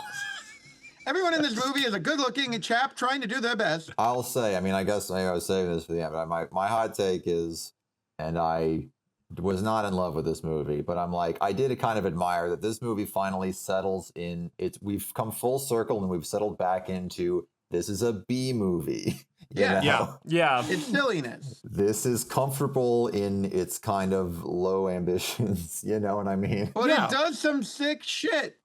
Yeah, It's exactly. delicious trash. And we've also, now that we've settled back into B movies with Roger Moore in the 70s, it's like, oh yeah, this is just about the sex life of a middle-aged man. You know? I was gonna say, is the next scene after he meets High Fat, is this when he goes to have dinner with Mary Goodnight and they have their "I'm annoyed with you"? Like, it's kind of a romantic scene, but also he's annoyed with her. Yeah, no, he's simultaneously really mean and also just like, I don't know, like Roger Moore is kind of ridiculously a dick, just going like, "Why don't we go back to my place later on, Mary Goodnight, because I know you have a crush on me," kind of thing. And it's just, I don't know, like that whole scene is just kind of weird. He's such an asshole to her. Like, he's such a dick. In the first scene, she's like telling him stuff about the mission and something, and he just kind of like rolls her eyes at her. It's like, you're such a horrible person. The mask is off, boy. He's like telling Mary Goodnight, "Look for a green rolls," and she can't hear him because it's fucking busy. And she's like, "A green rolls?" And he's like, "A green Rolls Royce. Now, get onto the License Bureau and trace that car. AU603, a green rose. A green rose? A green Rolls Royce. You dumb shit. And you're just like, what Yeah. the fuck, dude? It's like James Bond is hangry. Like, he didn't have breakfast.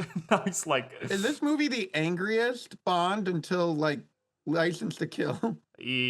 Probably. Roger Moore is very annoyed and upset in many parts of this movie. And that's why I love it, because he's so human. Oh, all right. What?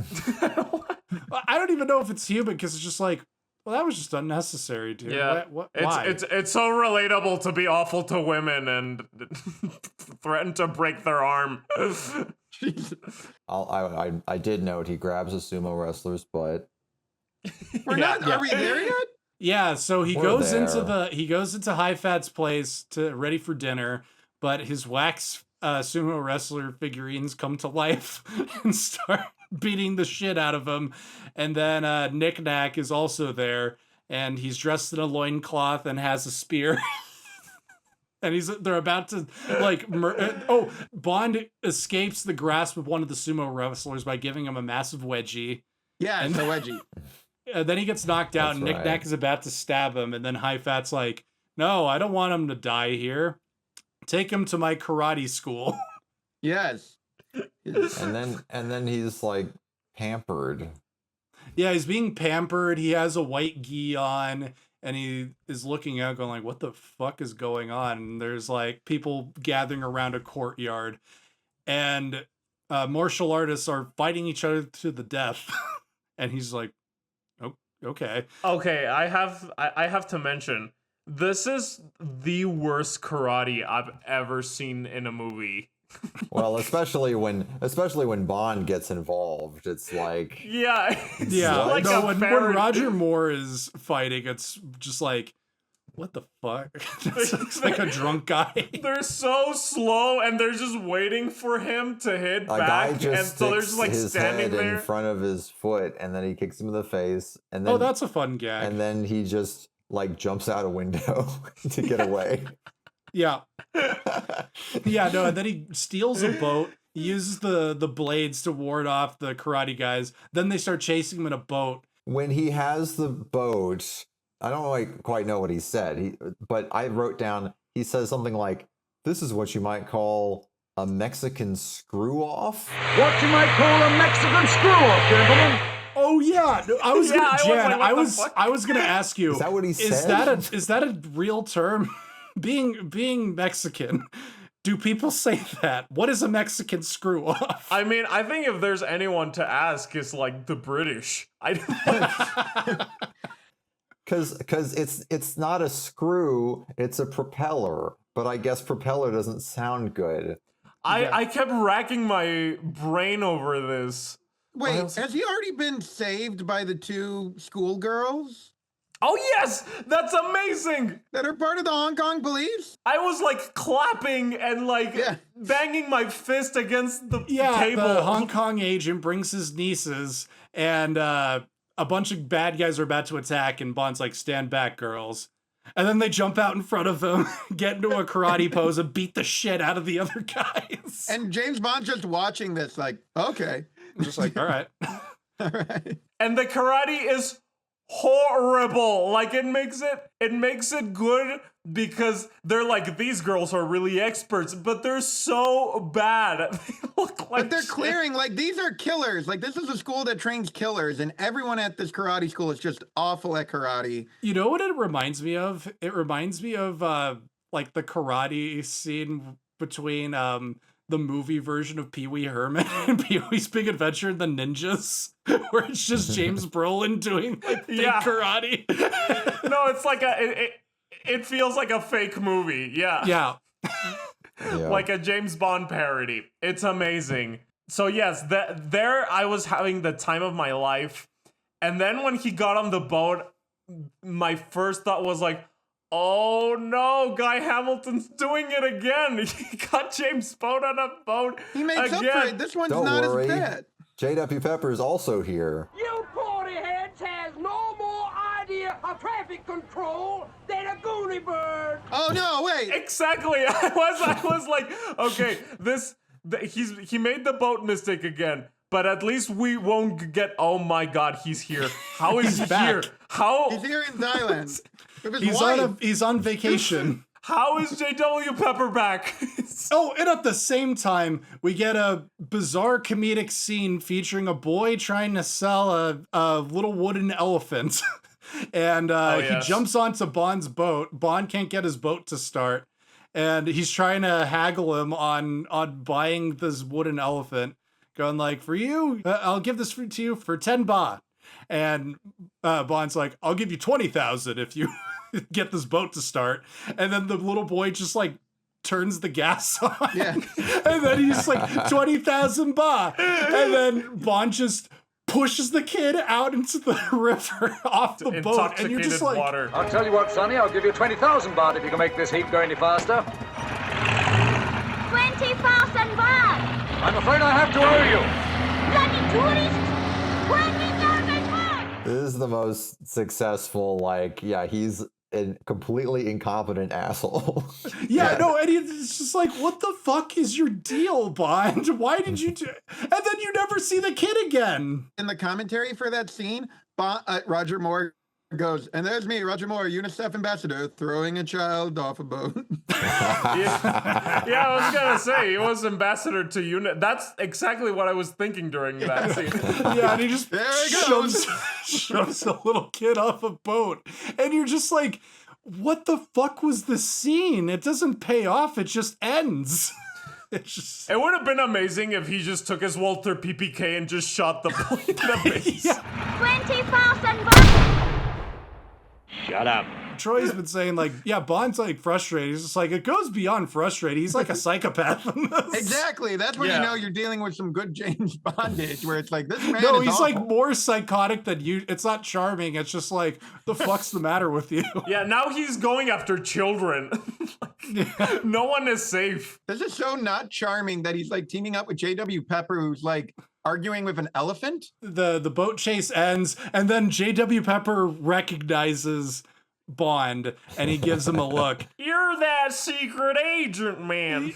No, but he doesn't say this yet. He's just like, that. There's something very familiar about this man. This is probably the line of dialogue that jumped out the most to me when I saw the movie, is when J.W. Pepper's wife wants to buy a wooden elephant, and J.W. Pepper goes, an elephant? We're Democrats. And I was like, no, you're not. No, you're not. You absolutely He's like not. a Democrat in like 1860. That's the thing. I was like, what year is this? This is not a post-LBJ Democrat. This is yet again Guy Hamilton trying to do America and not being able to. But it's weird because Tom Mankiewicz worked on this. He's American. He should know this. Apparently Tom Mankiewicz like had a breakdown while writing this. He's like, I can't write James Bond anymore, and Richard Maybaum had to like step in. But then he came back and rewrote the rewrite Yeah. of his original script. Oh, and Sheriff J.W. Pepper is just being generally awful to all the locals as well. Yes. He is not being kind to any of them. Most of the characters are incompetent and deeply mean and evil. But it really, you know, like J.W. Pepper is that one really annoying friend that you can't get rid of. No matter how far away you are in the globe, you will find this person, you'll never get rid of them. I am talking about one of you here, so... It's Paul, isn't it? Yeah, it's Paul. I've never left the country except to go to Canada, the Bahamas, and Thailand that one time. Which but I really just felt like, how is this man here? Why is this man here? Like, because why he was can such he just a go popular away? character. Guy Hamilton loved J.W. Pepper as if he was his own son.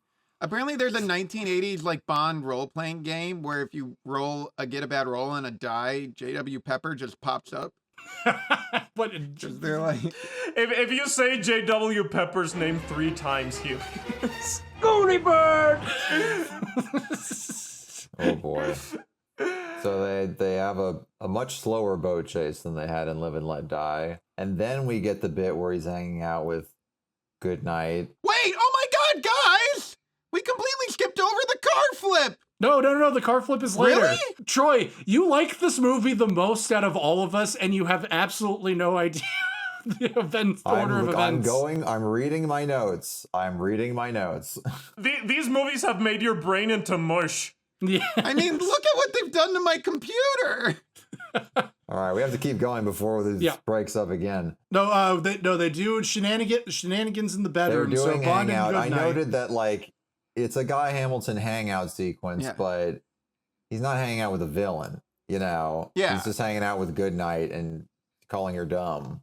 You know, basically, in some ways he's the true villain. I guess so. He meets up with Anders at so awful. At a I hate him. Wrestling match. No, he has sex with Anders, and he finds out that Anders made the bullet. While Goodnight is in the closet. Yeah, he throws Goodnight in the closet because he's just throwing in the people. closet. I'm so confused. Is J.W. Pepper still here? Yeah, no, J.W. Pepper is also in the room. No, so Bond was about to have sex with J.W. Pepper, and then he made J.W. Pepper hide so that Mary Goodnight can come in, and then Maud Adams came in, and then he had to hide both Sheriff J.W. Pepper and Mary Goodnight in another under the sheets. Yes, he's having sex with everyone, and he's frustrated about it because he doesn't get to enjoy any of it. He's annoyed by everyone he's having sex with and himself. What about the champagne that's called Foo Yuck? Oh yeah, Foo Yuck. Foo Yuck. Oh yeah, I like how Roger Moore says Foo Yuck. Foo Yuck? Foo Yuck. And then he's like so disturbed by it that he goes back to his room and he's just like, Foo Yuck. Foo Yuck. He's just uncomfortable. He hates everything. Nothing's going his way this movie. But he finds out from Anders that Anders sent the bullet to MI6 to make him think that Scaramanga was trying to kill him so that he would kill him for her because he does weird things like crawl into her bed in the middle of the night and rub her chin with his gun. Well, yeah. Which is the gun is like a penis, right? Yeah, That's a stupid question. Yeah, the gun is like a You might say it's his gold member. Some might say the gun is a fourth nipple. No. Yes. Titillating.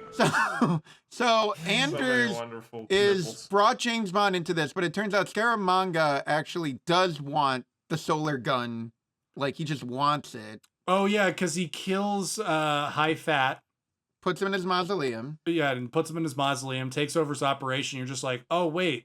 So Scaramanga isn't a hired gun, and he wants the Solex thing. What does he want with that? And also, during the scene where Maud Adams reveals, I was the one who sent the bullet, and I did all this, and I wanted you to save me, Bond is like, okay, I'll do that, but you need to get me the Solex. And she's like, okay, I'll get you the Solex. Let's fuck with Mary Goodnight in the closet and Sheriff J.W. Pepper under the bed. It's so horrible, like, how she's under the sheets and Bond is like kissing Maud like, that's Adams. just the pillows. Yeah, no, he's like, those are 3 pillows that I set up in case someone tries to kill me. But I was like, how horrible can he get? Like, what are his limits? Like, is he straight up just gonna fuck Maud Adams on top of Mary Goodnight? No, he gets her out of the bed and throws her in the closet. And she's there for hours. And then she gets out. No, and they talk about it afterwards. Yeah. That's what makes it interesting. And she's like, why did you do that? And he's like, it's my job. Troy, you keep using this word interesting. It's so interesting. Like, this movie's like looking at James Bond. It's putting him in situations where he looks bad. He is not a fantasy in this movie. He's a mess. He's a mess. He is a mess. It speaks to me. He's an asshole. Exactly. Yeah. I don't think the movie's aware of it, though. I think it's a little aware of it because as we get towards the ending, they get into all these discussions about, like, what is James Bond? Yeah, they try to, yeah. So they go to a kickboxing match, and he meets up with Maud Adams, and he's like, you got the Solex? But then he's like, you look like you're not moving. Oh my God, she's dead. This is a very haunting shot. It's blue velvet. Yeah, the way Guy Hamilton frames it where she's so still.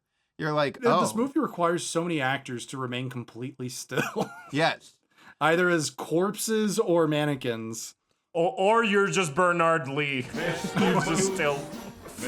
Yeah, he was having a hard time keeping I still. feel I feel this plot point is done better here than it's done in Skyfall. Where Bond and the villain meet.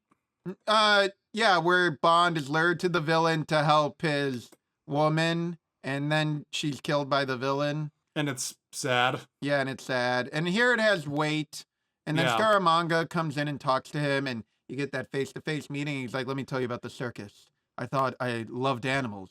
Turns out I loved killing people more. You see, Mr. Bond, I always thought I liked animals. And I discovered that I liked killing people even more.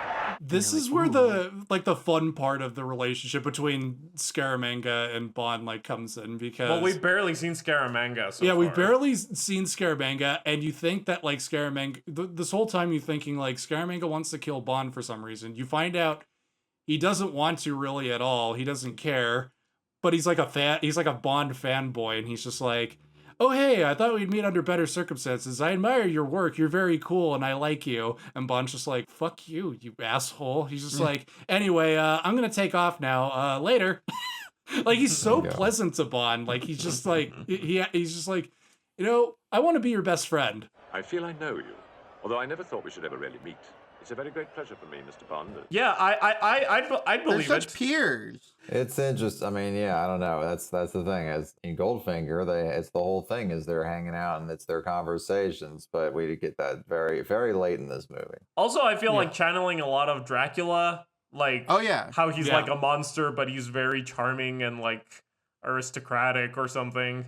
I don't know. Which is funny because Christopher Lee's Dracula is more animalistic than most Draculas, at least in the first one. Not at first. He's very suave, but then he turns into the bloodshot eyes. Because Lee does that so well. He's so good at playing calm. He's so calm, and that puts you just on edge. like Scaramanga. Just like the character he's playing. Then it's the car chase, no? Yes. Yeah, well, Bond finds the Solex. It's on the ground. Yeah, he just picks it up with his foot. And he picks it up, and he gives it to he gives it to the Hong Kong agent. The Hong Kong agent gives it to Mary Goodnight. Mary Goodnight climbs into Scaramanga's car for some reason, and then Bond has to chase him. And he's just like, God, son of a bitch. I could have just been... The movie could be over by now, but now I have to chase you. Scaramanga, just let me go. I gotta say, compared to the last movie where it had a giant, 20 minutes long chase scene in it that just makes you check out. Yeah. This one, it's always reinventing itself, the chase. Yeah. It always has a new twist to it. It's so creative. you're always entertained. You know? Oh, yeah. First, it's a normal chase. Then Scaramanga goes through a different road. Then, I guess we should talk about Sheriff J.W. Pepper. Yeah, he picks up J.W. Pepper. No, Sheriff J.W. Pepper is purchasing a vehicle for some reason. Yeah. In Thailand. On vacation. And Bond steals the car that Sheriff J.W. Pepper's trying to buy. And then Sheriff J.W. Pepper's like, wait a second, I know you. And then Bond's like, oh no. Not you again. Not him again. And you're that secret agent, man. I know you. Oh no.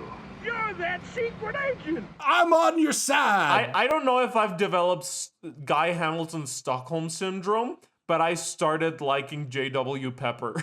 Yeah, I kind of start getting fond of him around this point too.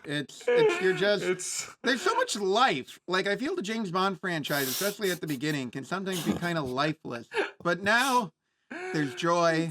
They're zooming around. Mary Goodnight's on her walkie-talkie in a truck being like, I think we took a left. Being incompetent, yes. Yeah. Being they the drive worst spy around, and then the one good part, best the slide whistle. Stunt ever. This is probably the most famous thing in the movie apart from the 3 nipples. Yeah, I would agree with that. This is the stunt where the car does a football spin and lands perfectly on the other side off a twisted dock. And it's so cool, and Guy Hamilton can't resist but fuck it up with the slide whistle. No, he made it better. No. Slide whistle's great.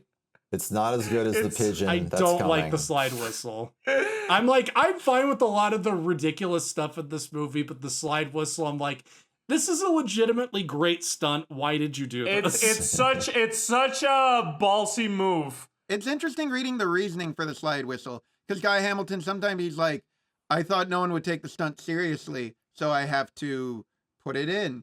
Or, it's just my style. But I also read somewhere that the guy who did the stunt, one theory was he insisted there be a slide whistle so that no one would take it seriously, so that no one would ever try to duplicate it, because he knew no one else could duplicate it. Don't try this at home, kids. You know how they did it? They only did one take.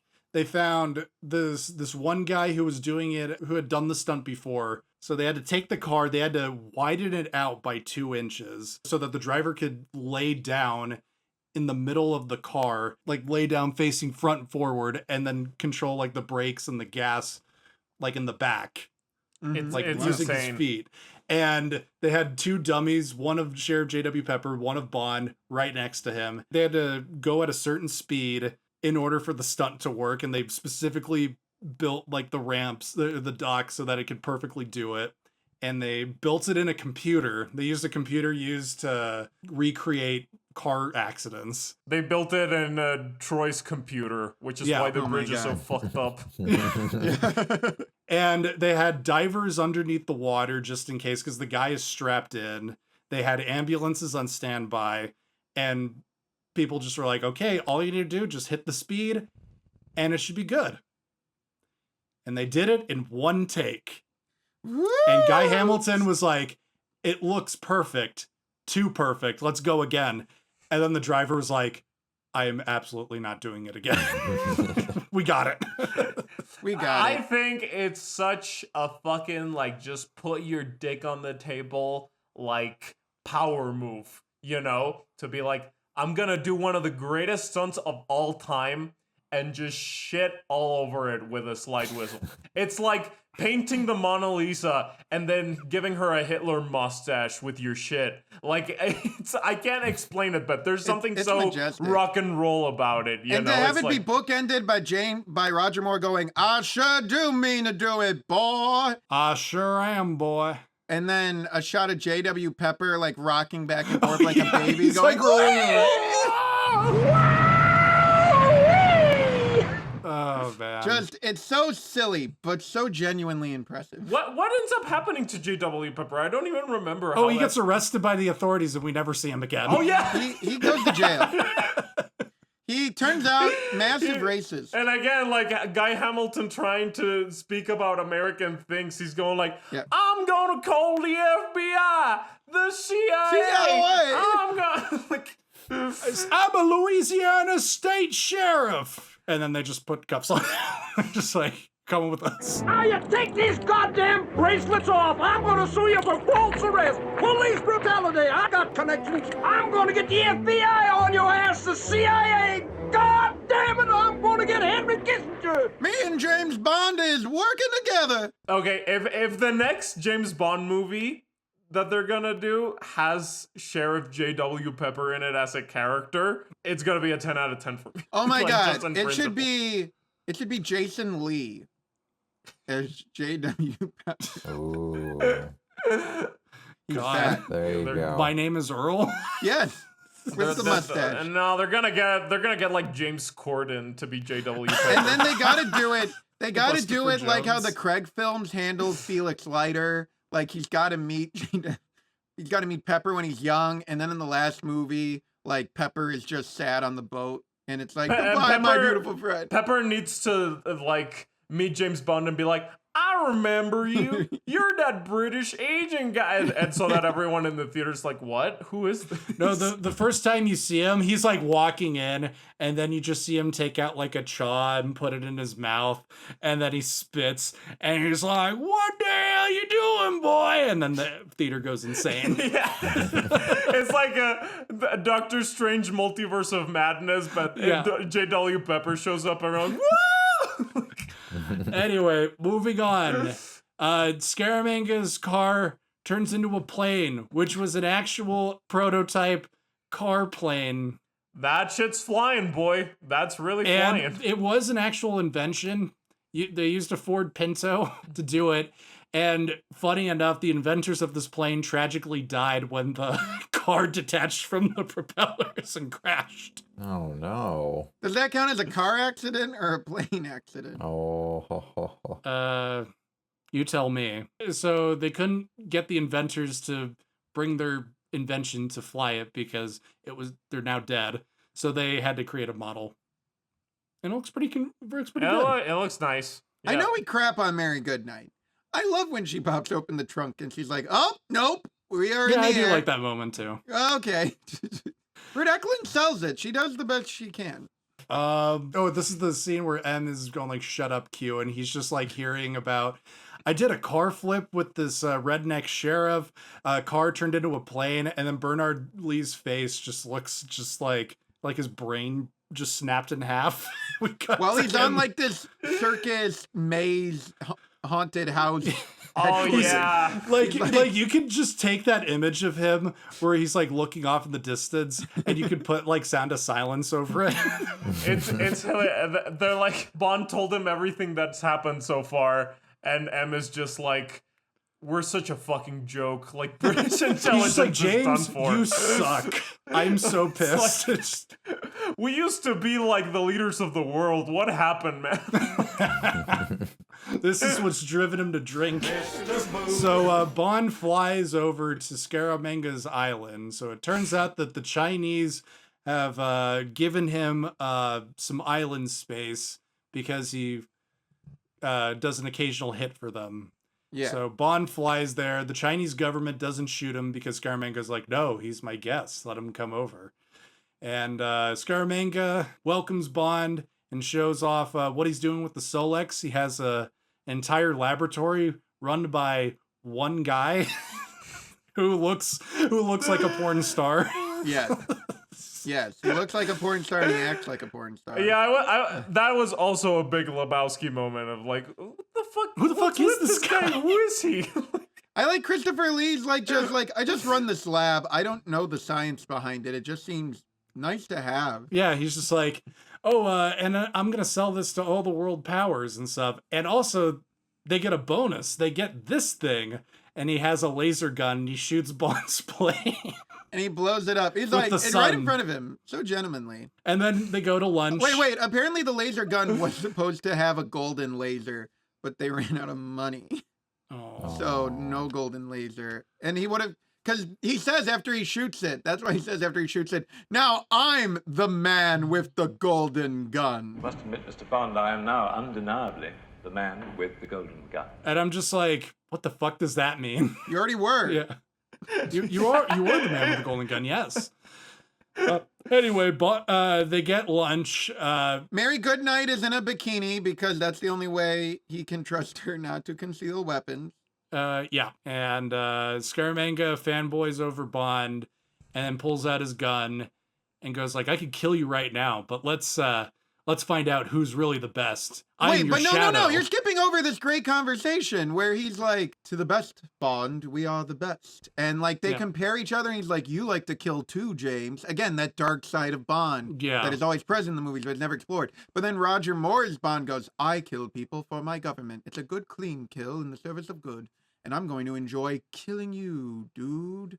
And it's like the movie trying to articulate like what is James Bond? He's a killer. It's the Wicker Man again. Yeah, but I mean, it's hilarious the movie trying to justify why James Bond is doing good when his mission in this one is literally like destroying solar power. Is it destroying solar power? I don't think it's destroying solar power. No, he's trying to save it. But then it ends up getting destroyed anyway. That's the thing, is like the happy ending is a solar power plant getting blown to smithereens. No, but it gets blown up because Mary Goodnight fucks up and knocks the guy into the... With her butt! Oh, wait, no, that's the second time. No, because... that guy's creeping on her. The guy's creeping on her, and then she knocks him over the head, and he falls into the frozen... Which, good for her. No, I understand that, but at the end, M, instead of like, you blew up a fucking power plant, you know, M is like, good work, 007, you know? Look, he's just glad that less people died, because Bond... Oh God, that one-on-one duel. I love the one-on-one duel is very cool. Yeah, where they're on the beach. I can't believe they cut so much of it out of the movie, and I do feel that was a mistake. You with your water PPK and me with my golden gun. You have 6 bullets to my 1. I only need the 1. It's so cool. My golden gun against your Walther PPK. Each of us with a 50-50 chance. 6 bullets to your 1. I only need 1. Yeah. I love it. And then they fight, and then they go in the murder maze, and Roger Moore is trying to survive Murder Disneyland. Great. And then he disguises himself as himself. Oh, that's so cool, because you see the fingers. You see the fingers, and you're like, wait, the fingers are back, and then he turns over and shoots. He literally Scaramanga. like stripped and like changed into the mannequin's tuxedo. Yeah. That's when you really go like, Scaramanga, dude, you probably shouldn't have had a mannequin of Jim. Like a realistic Bond mannequin. It could have just been a mannequin, you know? Like, it didn't have to look exactly like James Bond. The hubris of Scaramanga. But that whole climax, I mean, it's different. It's not like loud and bombastic like the last ones. It's kind of like a cat and mouse chase thing, and I love when I really it's enjoy one-on-one. that. And Christopher Lee is kind of like, oh, you killed me. Wow. Dead. Yeah. Like it's like he has a complicated feelings. Like, I guess you are better. Okay. Every once in a while, an actor comes into the Bond series that is overqualified to be there, and Christopher Lee is one of those actors. He's so good in that. Like, this is one of the clear examples of, like, this character is like nothing in the hands of someone else, but him with his voice, his presence, he makes it so memorable. And, well, the third nipple, obviously. Props to the makeup department. He even makes serving, like, mushrooms. Well, he's so cool. He's so cool. He's like crazy, but he's just like, you know, I'm just a guy. I don't get losers. I just kill people. Let's call them what they are, losers, who, like, when they make a list of the top Bond villains, don't include Scaramanga, because he is just killing it here. He's so much fun. I think one of those losers you referred to is Paul. He's just looking at us very sternly. Well, it still kind of frustrates me somewhat with Scaramanga, where they pay lip service to, we're the same, but Bond's like, you're evil, I'm good, and they don't really explore it that much in this movie. And in the end, Scaramanga is like another just maniacal world dominating villain with like a laser gun, and I kind of think that's some like. That is Like, kind of a cop-out. I used to kind of think that, but weirdly enough on this rewatch, I'm like, I don't know if it might just be from like how dire Live and Let Die was. I was just like, you know what? Fuck it. Sure. I think you just watched The Wicker Man and you're confusing the movies. I do think my whole thing is watching it this time, I felt the whole solar energy thing. Like, I liked it because it felt like a hobby. Like, I would get it if Christopher Lee, if Scaramanga really was like, I'm going to hold the world ransom, ha ha ha. But it's all just part of being like a fully rounded life to him. Yeah. That's what I think made it work. That's a side business, like, it's just a selling side thing. solar panels and laser guns. Of course, it's there because you do need the big exploding finale still. But like, the British government will not stand for free solar energy. God damn it! God damn it! The sun never sets on the British Empire. Okay, so they've got to stop the laser gun. Mary Goodnight's butt keeps getting in the way. Mary Goodnight's butt keeps getting in the way. Bond almost dies. The whole place is melting down. Oh, Bond is trying to get the Solex. That's what he's trying to do. The Solex. He's trying to get the Solex. Mary Goodnight's butt almost zaps Bond. They get it.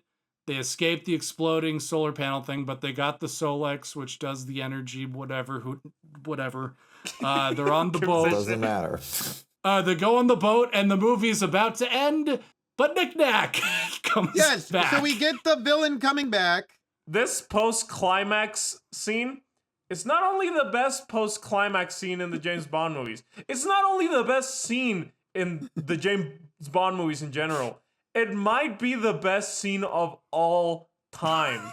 So Nick Nack's back. Yeah. Oh, and God. he wants to kill James Bond because he blew up the island that he was going to get when Scaramanga died. And he blew it up and he ruined his island. So they're in the boat in the very same bed where Scaramanga and Anders used to have sex. And James is finally going to have sex with Mary Goodnight. And Nick Nack pops out and James Bond just like breaks a chair and like kind of. No, Nick Nack rolls under a dresser and Bond breaks a chair to try to like scoop him out from under the dresser. Like a rat. like an insect. Like And then Nick Nack jumps on the bar and is like throwing bottles at him. And it's so mean. The music is not like intense or anything. The music's just going like bum bum bum bum bum. Like what a silly old time. And then Bond gets a suitcase, is deflecting the bottles that Nick Nack is throwing, opens it up, shoves Nick Nack in the suitcase, and then carries him up to the deck. And you just hear Nick Nack screaming like, let me out! I can't breathe! And then you just hear Roger Moore go like, shut up. You big bully. Shut up. I know that it's mean, and you know, it's very outdated. But to be fair, full honesty here, when James Bond puts Nick Nack into the suitcase, I could not breathe. I couldn't breathe when he just goes like, shut up. I think for me, the weirdest part of that scene is him and Mary Goodnight debating whether or not Nick Nack is worth killing. Something that has never happened before in a Bond movie. And he's like, I'm taking him up to the deck. And then they cut to like a wide shot of the boat, and you're like, "He's gonna throw him off the deck?" No, that's what I James! thought. I thought It's he like was going to drown him. That's why I assumed. like, but his death is perhaps worse. He's left to die of exposure. Yeah, he hangs him up on the mast. I was laughing so much not because he's a little person, just because this is such a bizarre way of getting rid of anyone. Just like putting them in a trunk. Like, what a concept. Fuck? And then they finally get to the banging, and then M calls him on Scaramanga's phone? Yeah, and goes like, well done, 007, you got the Solex, where's Goodnight? And so they start... she's coming! Oh, she's coming, that's she's right, coming. You're right. Bond, are you there? Good night. She's just coming, sir. One of the best puns ever. I hope they do it again in the 90s. The funniest part is when Bond just sets the phone down and Bond and Goodnight keep on fucking, and then it just cuts to the phone, and like you hear Goodnight going like, and then it just cuts to M on the phone, just hearing this going like, Goodnight, are you there? And then you see Bernard Lee touching himself. And then you see Desmond Llewellyn like rubbing his like rip-off nipples that he has on like a sticker sheet. No, now Desmond Llewellyn is like covered in them. And Moneypenny is just like calling her ride. Help. Desmond Llewellyn's like the ear man from Crimes of the Future, but it's nipples. It's performance art. Hacky performance art. So Bond says, "Good night, sir," and hangs up, and then we cut to Nick Nack, and he's tied up on the mast as the song "The Man with the Golden Gun" comes in, but it's a reprise with new lyrics that go like, good night, sleep well, my dear, no need to fear, James Bond is here." And I am not joking, I actually got teary-eyed because there was something so poetic about like, this is the last Guy Hamilton movie, and we're ending with this song, with this image of poor Nick Nack just like stuck on the mast going like, I don't even know if he's like sad or upset. I think he's just disappointed. just he looks like, so sad. And the freaking Man with the Golden Gun, like this is the first Bond song that says James Bond is here. And you're like, whoa, that is one way to end this roller coaster of a movie. And what a journey. What a journey you have brought us through, Guy Hamilton. You know, Guy Hamilton, you have James Bond say in this movie, the 64, I prefer the 62. But the 64 will always have a special place in our hearts. Your body has left us, but your beautiful work lives on. Your cold black heart. You beautiful madman. Did I tell you I watched Remo Williams, The Adventure Begins, right before The Man with the Golden Gun? Guy Hamilton's actual last swan song, which is like a very low budget attempt to do James Bond again. It's meh. It's also pretty racist, but also oddly heartfelt at times. And that's The Man with the Golden Gun. Finally. Man with the golden gun. Let's get into final thoughts and review that mole. And because it's the man with the golden gun, we got to review the nipple. Which nipple was better? The Battle of the Nipples. Oh my god, this is such an easy pick. Yeah, that's an easy one. I don't know. Rate the nipples, whatever. Jen, you go. Okay. The mole is starting to get aggressive. Roger Moore is starting to show his age, in my opinion. And with it comes, wrinkles, freckles, moles. The mole in this one, still not terrible, but it's starting to get not great. 6 out of 10. The nipples.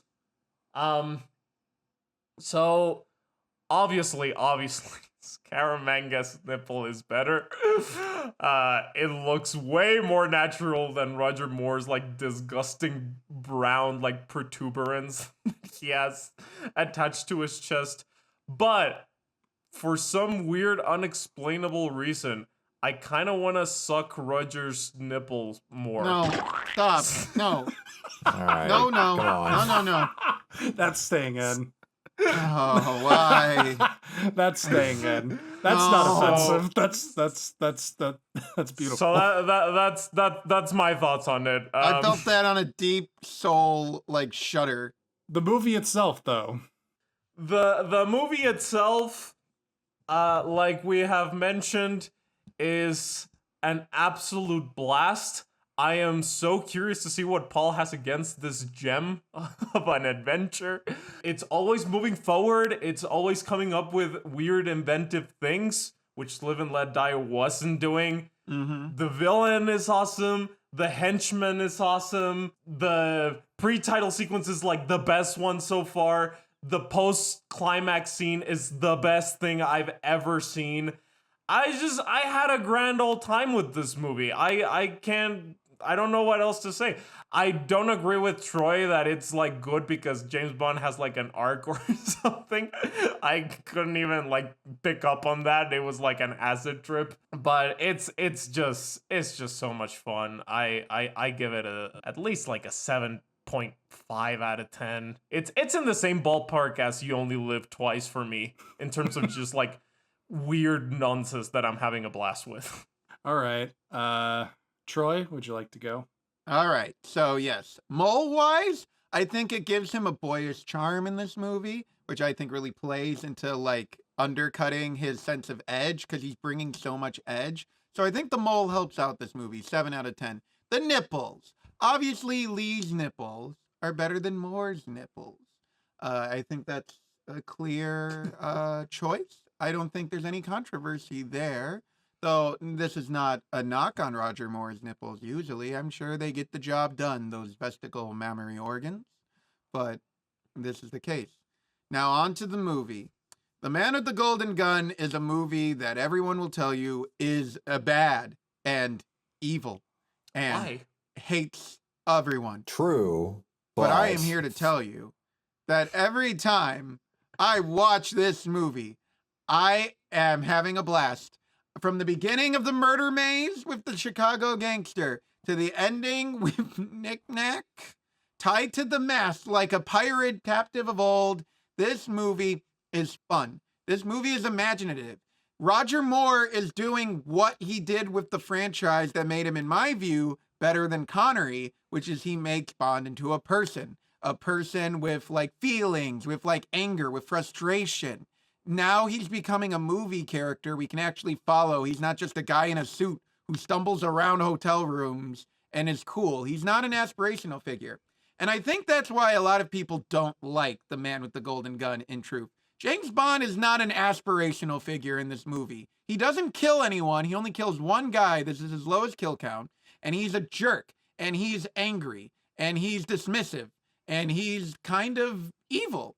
And James Bond has always been this, but this is mask off. This is going into what makes James Bond interesting with, okay, he works for the British government as a killer, and he's reflected in another killer, but he's kind of doing his own thing. So I think that's fascinating. The relationships, both Maud Adams and Britt Eklund are not the best women characters in the series, but they bring a lot to this story, and there's a dynamic there, and there's interesting games of chess played with those characters.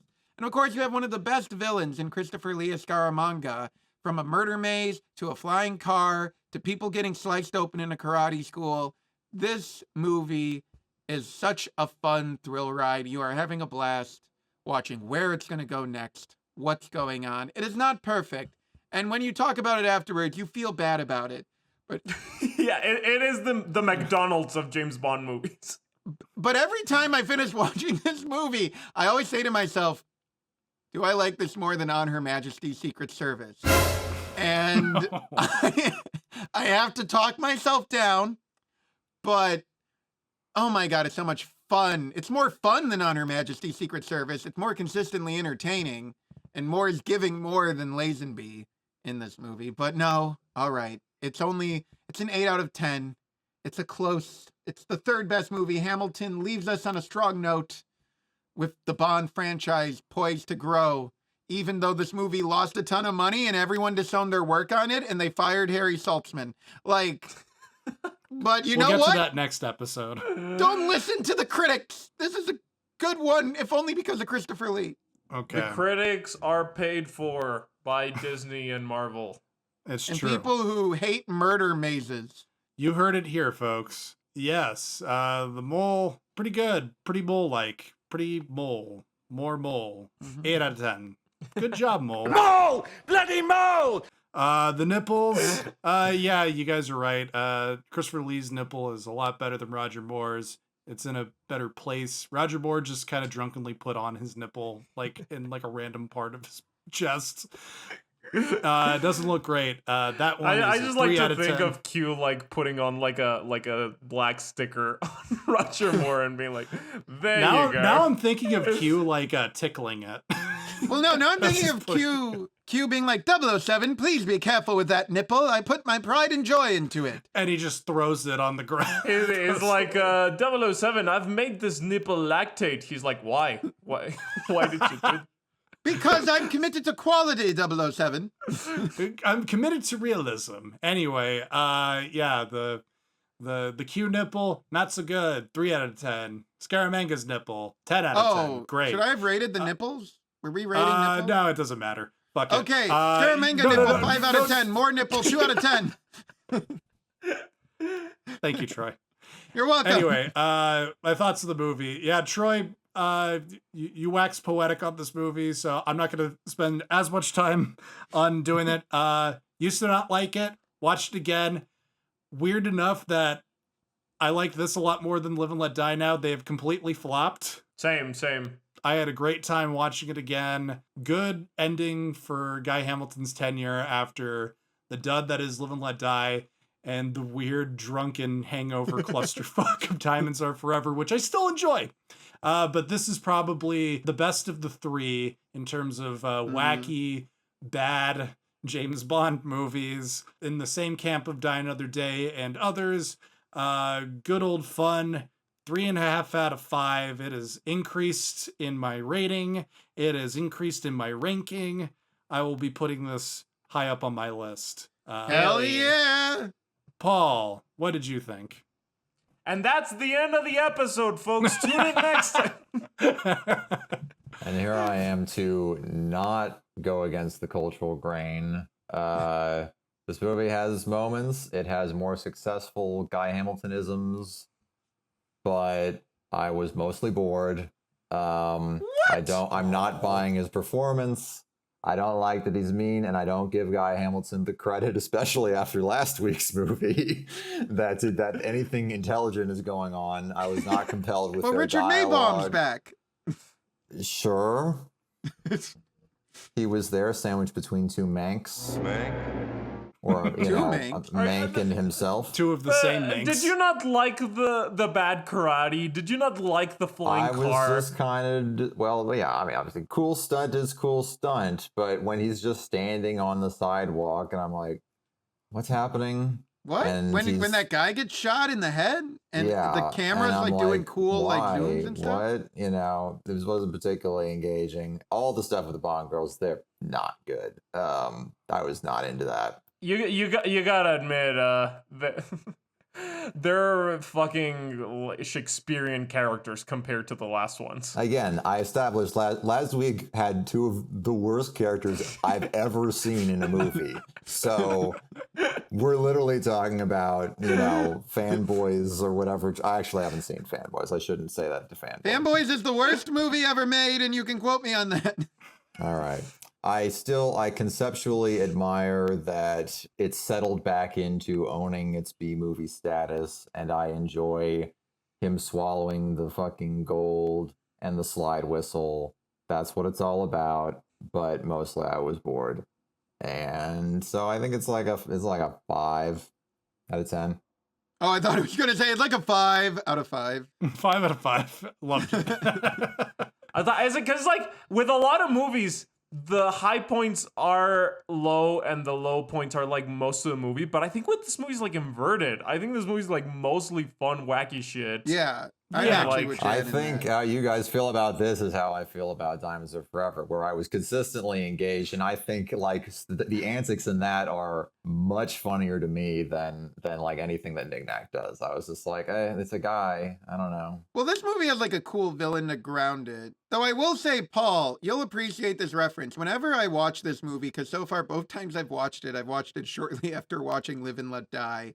I'm always like, is this a family plot thing going on? Because when we took Hitchcock class in our film school, me and Paul took Hitchcock class, he made us and various other Hollywood celebrities and students watch like a triple feature of Marnie, Topaz, and Family Plot. And so basically hell. Yeah, so basically hell. So Topaz, one of the worst movies I've ever seen. It's so bad.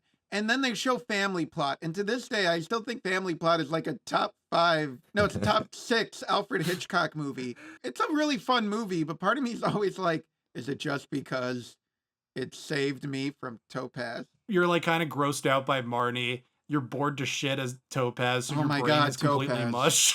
Yeah, well, marathoning the Hitchcock movies as we did for that class, and there are we saw more than 30 in that class. Yeah, we saw like 34. It's a lot like marathoning the Bond films as we're doing, where, subtle gradations seem a lot bigger when they're next to each other. Yeah, it's like if, someone stabs you, and then that same person punches you in the balls.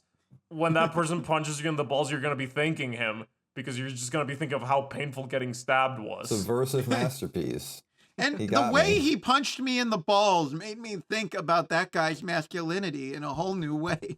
I'm aiming this precisely at your groin, so speak now or forever hold your peace. Oh. You didn't like that? You didn't like Roger Moore threatening to shoot a guy's crotch area off? It's kind of schlocky funny. Yes! I liked it less when he was beating women for multiple scenes. Okay, but that's every Bond movie, unfortunately. Paul, goes without saying that no one likes that. Come on. Yeah, that's a gotcha? No one liked it. It's a great movie as long as we all accept that half of it you just don't see. Again, a skip, right? Big skips, right? I would argue that a lot of the bad stuff, not all of it, if people are really offended by some of the stuff in this movie, I think you're very much entitled to that because some of it, it's even I'm like, aw. But I will say with the Bond movies, especially with the woman thing, it's like, okay, are you going to interrogate like what this guy does? And I do think the movie next week arguably does one of the best jobs in the series of interrogating, all right, what does this guy doing? Like, what does he actually stand for? Which is why it's so good. Genuinely good in my book. Not like Man with the Golden Gun, which is good, but there are caveats. Well, don't spoil it, Troy. Now is not the time to speak of the spiteful law. I mean, now is the time to point and laugh at Paul for being a dumb contrarian again. Paul agrees with the consensus. Yeah, you jerk. Agrees with the consensus. But don't worry, next week is a movie that some people actually remember. It's called The Spy Who Loved Me. People really like this movie, and we're very excited to see it.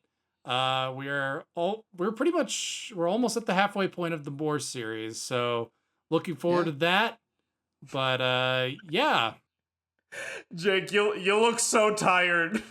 I'm exhausted. I had 4 hours of sleep, and I gotta clean my apartment.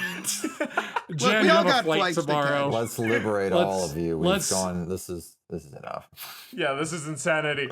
Goodbye, folks. Thank you for staying with us, everyone. Tune in next week. We'll be taking a look at The Spy Who Loved Me. But until next time, I'm Jake.